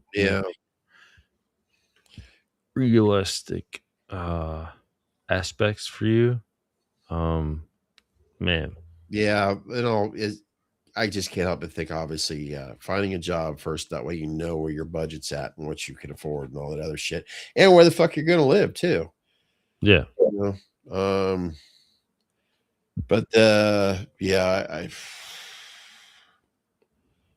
I just can't help automatically say, don't go here. In other words, I'm not saying here, but there's certain places if you were to come around here, there's certain places I'll tell you to stay the fuck away from because no, you don't need to go from one bad experience I'm not talking personally, but you don't need to leave California and then all of a sudden come to, well, what the fuck did I just move into? You know what I mean? I think you get it. Maggot Mike kind of understands. He understands. This better be a good fucking lens when I'm getting here soon. Sorry, I just got a notification that it will be. Sorry, I'm just thinking ahead. Maybe I'm being presumptive, but you know, I need to throw that out there for him. Man, there's so many aspects of what you guys are asking. We need to be fair. Mike, do you know how to dance? And do you know how to suck a good? No, just kidding. Fuck. Poor Mike. Well, you know. Oh, hey, if it makes us feel any better, I came across something. What's that? My rent just went up to. Yeah, that's what I noticed. Yeah, it's fucking hot. Rape you in the face with that damn price. That's for sure. I came across some podcast. Apparently, it's called Whatever. It was originated as a dating type of podcast where a guy or two, where they invite a bunch of women, and this damn podcast would go on for like 8 hours a day. I'm like, well, shit, I don't feel so bad after all. They actually have debates on there too. It started off with one kind of concept. I mean, now they do shorts that are like 20 minutes long or whatever. And I'm like, what the fuck? It just, I don't know, because it was just some of the topics where it's like, damn, there's some dumb bitches on this show. And then I went down the rabbit hole a bit more. I'm like, damn, they have like 8 to 9 hour podcasts that go on. They said, I don't feel as bad right now. Yeah. I mean, it's almost, at first I started thinking, just does he invite these women on there that are not, you know, very intelligent and all, just to basically poke at him, basically tell him you're stupid as hell? You know, it's just like, this is quite entertaining. And it's no wonder the motherfucker has over 300 subscribers, 3 million subscribers. Yeah. It's like, damn, Chris, that's what we need to do. Start inviting some dumbass hookers on this and just poke at them. Not physically, but you know. Yeah, but fuck them. I honestly, fuck them. They are only out to make men into fucking idiot. Oh yeah, the way they were talking, like they feel like there's one thing that I came across. It was like they were talking about the draft, and these girls didn't even know what the draft meant. So they had to explain to them the whole concept, the meaning behind it, and all this. And then it's like it stirred around the question: do you feel that, you know, men are obviously, once they turn 18, they have to basically register for the draft, even though we haven't had it, blah blah blah, in a long time. But do you think men, or should women be eligible for the draft? None of them at all. Then I'm like, no. Yeah. They were trashing men, but at the same time, they was okay for men to go off and fight wars. Yes, there are women who are doing it too, but the draft ordeal, you know, idiots. They're sitting there putting men down. And then when they were all done with this, they brought up some files, some videos of men that are doing very dangerous jobs, you know, like that are, you know, drilling oil, welding, you know, underwater, you know, just all these serious fucking dangerous jobs. But then they say, so what you're saying is that you could do exactly what these men are doing. You don't think women should be, you know, eligible for the draft, and you're trashing men, but yet look what these men are doing in order to make your life simpler. Yeah. And they were just sitting there kind of like, I don't know how to respond to that. You have no fucking solutions. You're just a fucking idiot. Yeah. Fuck that. Fuck them. Yeah, it's fuck all their it's just funny bullshit fucking I don't even know what do we call it? Mom and dads aren't doing a good job of raising their daughters. That's what Like- I called it. Ploys, fucking draws, fucking. I don't know anymore. Fuck Yeah. them. Fuck them. Damn. They've You know never what- done a single. I know one thing I definitely need to do here soon. Just order some new fucking ear trimmers or something because the hairs on my ears are itching the shit out of me with these headsets right now. I've been sitting here like, oh god, these things are driving me nuts. That is unfortunate because I feel like so many. God, Oh, it's just, I wonder if I can hear the apps. It's hysterical. people Oh my don't. God. The thumbnail to this live stream is a Texas Chainsaw Massacre. This is completely unrelated. Oh well, it's clickbait, right? people don't need to be told like they're selling lives to them, right? Selling wives? Lies. You're gonna have to repeat that. I didn't quite. They're sold lies. Oh hell, we're okay. No, that's what you're saying. I mean, my first instinct automatically like, well, shit, aren't we all? I mean, Yeah, it's all lies. Oh, have you shit? Where that? Were you a fan of son of a bitch? Did my damn keyboard die again? Oh shit. Okay. Were you growing up like 3,200 a month? Shit, Mike. were you growing up, were you a fan of the He-Man Masters of the Universe? Huh? When you were growing up as a kid, did you ever get into He-Man Masters of the Universe? He-Man. Yeah. Did you have you seen Skeletor? Well, hold on a second. Damn it. Let me get this set up just right. Have you, in other words, there is this.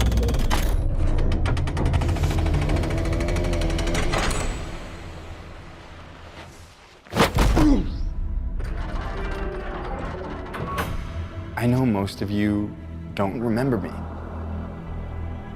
but I know all of you.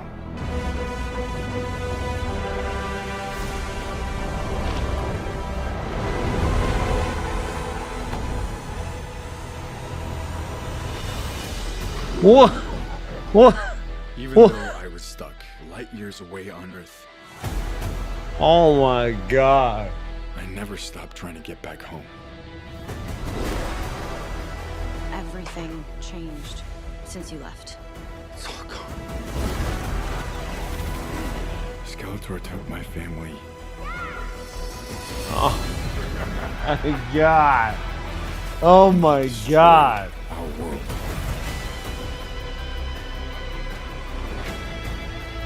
It's all my fault. I know how it feels. This is real, by the way. Oh my God. And when you fall, that's your chance to stand tall. What the fuck is going on? The fuck are we talking about? Oh my God.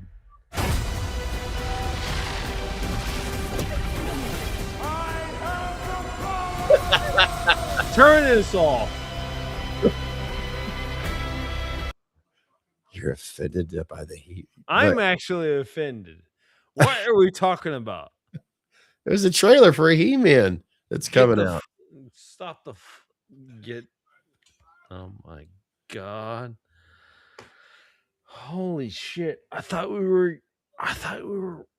We were approaching the end, but oh my god! Oh my god! I don't know. I was Wait. just showing you a trailer. That's all. All right. Well, what is it that this is? Okay. He-Man. I grew up upon.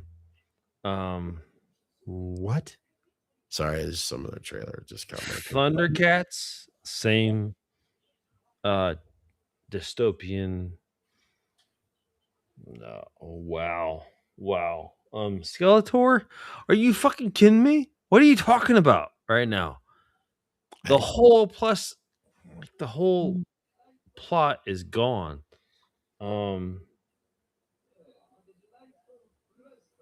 The dynamic, everything is gone. I see no Skeletor. Who is this dude? Before it was Dolph Lundgren. Who's this kid? I don't know. I just Shit. I assume he's He-Man. He was transforming into He-Man. So Fuck me. Okay. Shit. yeah. Where is this originating from? What is happening? It's just an official trailer. Masters of the Universe official trailer from Jared Leto's apparently in it. Well, let me guess. A fucking AI character. Well, most of it is going to be green screen and Yeah. Where? Especially when you're going to have Skeletor and all that shit. Of course, it's going to be. He. Wait a minute. He's Skeletor? I don't know who's playing Skeletor. I have no idea. I actually seen that trailer earlier today, and I thought about, you know what? Have you guys seen this? And that's all I'm doing. I'm not even the messenger. I was just sharing the screen. Is he Skeletor? I don't know. We can always I can. You gotta be fucking kidding me. Oh shit. Who is playing Skeletor? No, not the fucking Super Bowl. Oh shit. Who's playing Skeletor in Masters of the Universe? Yeah. Jay. I'll just, you know what? I can just oh my god. I don't even hate Jared Leto. Fuck me. Masters of the Universe. Jared Leto's playing. Well, he'll be doing probably just wearing the cape and stuff, but yeah, as we all know, yes, of course they're gonna fucking CGI and all the other shit big time. So, son of a bitch. Jared Leto's voice reveals is what's he's basically probably just doing the voiceover most of the time. Goes from the Joker to Skeletor.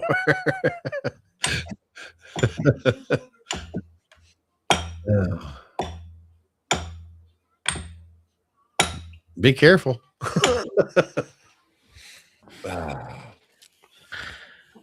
You know what I'm so hurt over is that I actually like Jared Leto. Fuck. He's gonna be a Skeletor? Well, let's see. Skeletor? Just wait till you get to my age. It won't fucking bother you anymore. Because you're used to fucking things being disappointing most of the time.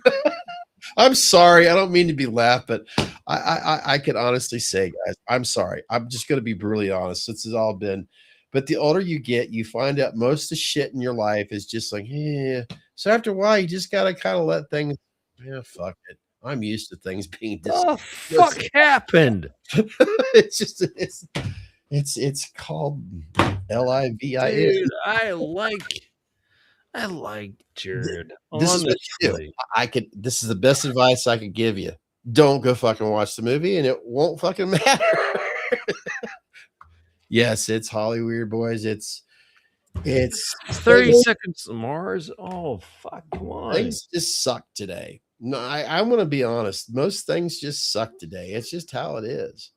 If you just focus on the things that you loved back in the day and then ignore all the bullshit that's coming out now, it's not so bad. So, I mean, I'm not making fun of it. I'm used to How did that happen? half empty. Yeah. It's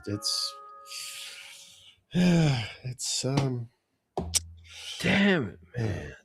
yeah. Okay. If you can make it to the bathroom without shitting yourself, then it's a good day. That's what usually happens when I'm sorry. So or that and play the right numbers when you hit. There you go, Mike. Start playing the Ohio lottery soon. If you start winning it, then you know this was the right thing to do. Boy, could you imagine if that fucking happened? Holy shit. I just jinxed him, but still. He wins the Ohio Listen. lottery when he gets here. Sorry, Mike. I just jinxed you. Oh man. I loved. Damn it. Oh man. Well, I'm gonna 5 more minutes and I gotta get going because I am dead beat. I loved He-Man growing up. Was it the cartoons or was it something else? Were the action figures or because I know there was that too. No. Cartoons. Well, there's still that. I mean, in all seriousness, you still have. I mean, do they still Are they like are they physically trying to like dismantle everything we grew up with? What is happening?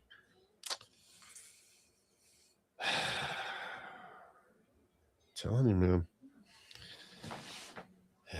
As you get older, things go downhill. That sucks, but you know what? Hopefully, after our lifetime, things get better. And if it doesn't, we won't be here to know it. But man, Well, what? I didn't know there was a power button on my keyboard. Huh. I'll be damned. Thundercats? Have they made one of those yet? You know, like a Thundercats that is like not animated. What's next? Well, they could bring back, which I was hoping for earlier, is the Spice Girls. Man. Fuck you. Fuck you. Yeah, Spice Girls. I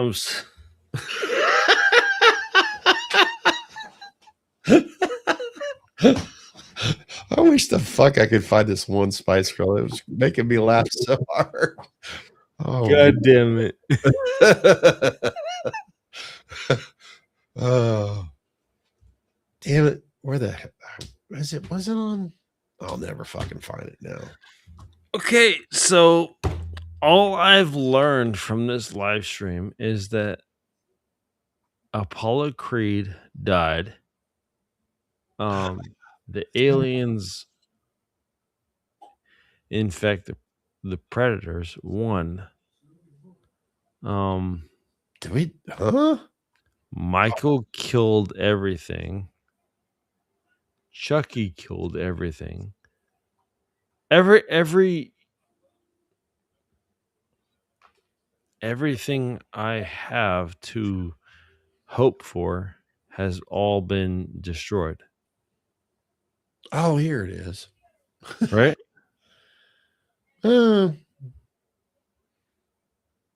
Just find the things that you, well, no, never mind, because it is going down that path. I was going to say, find the things that you enjoy and hold on to it. Oh my God. This is this is what let's see if I can.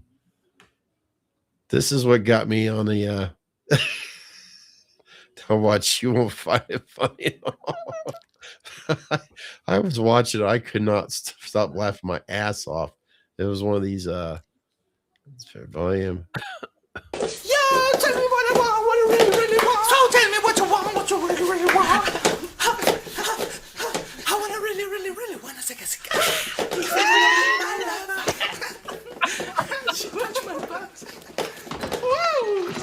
Don't do that. So tell me what you want, what you really, really want. I tell you what I want, what I really, really want. So tell me what you want, what you really, really want.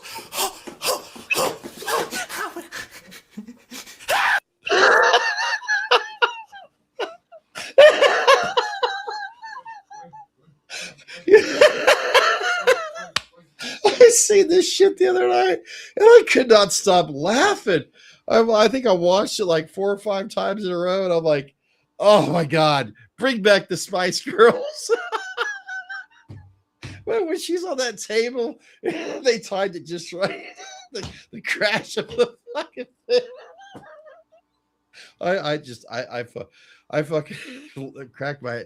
I think the very first video that I seen similar to that was Mick Jagger and David Bowie, where they took out all the actual true audio, where you had that dancing in the streets. It was just audio just like that, and I was just laughing my ass off hearing that shit.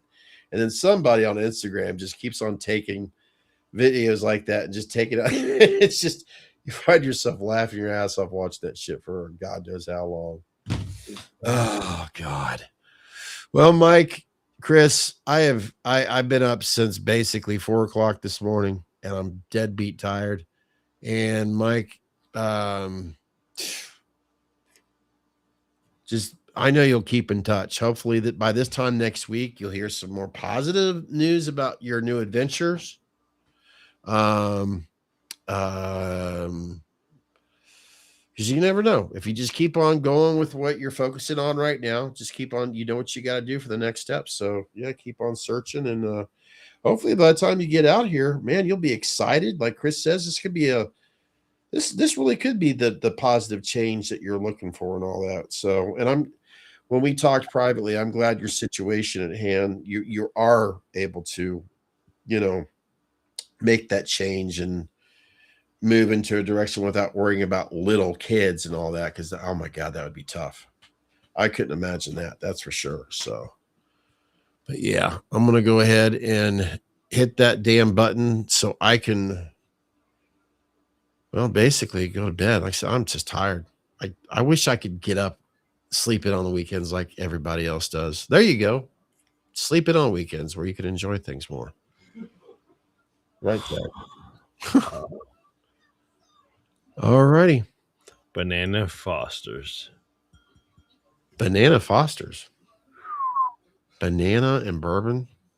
Oh yeah. Now it's for me, I probably wouldn't like that. I'm not a big banana. I love banana nut bread, but that's about it.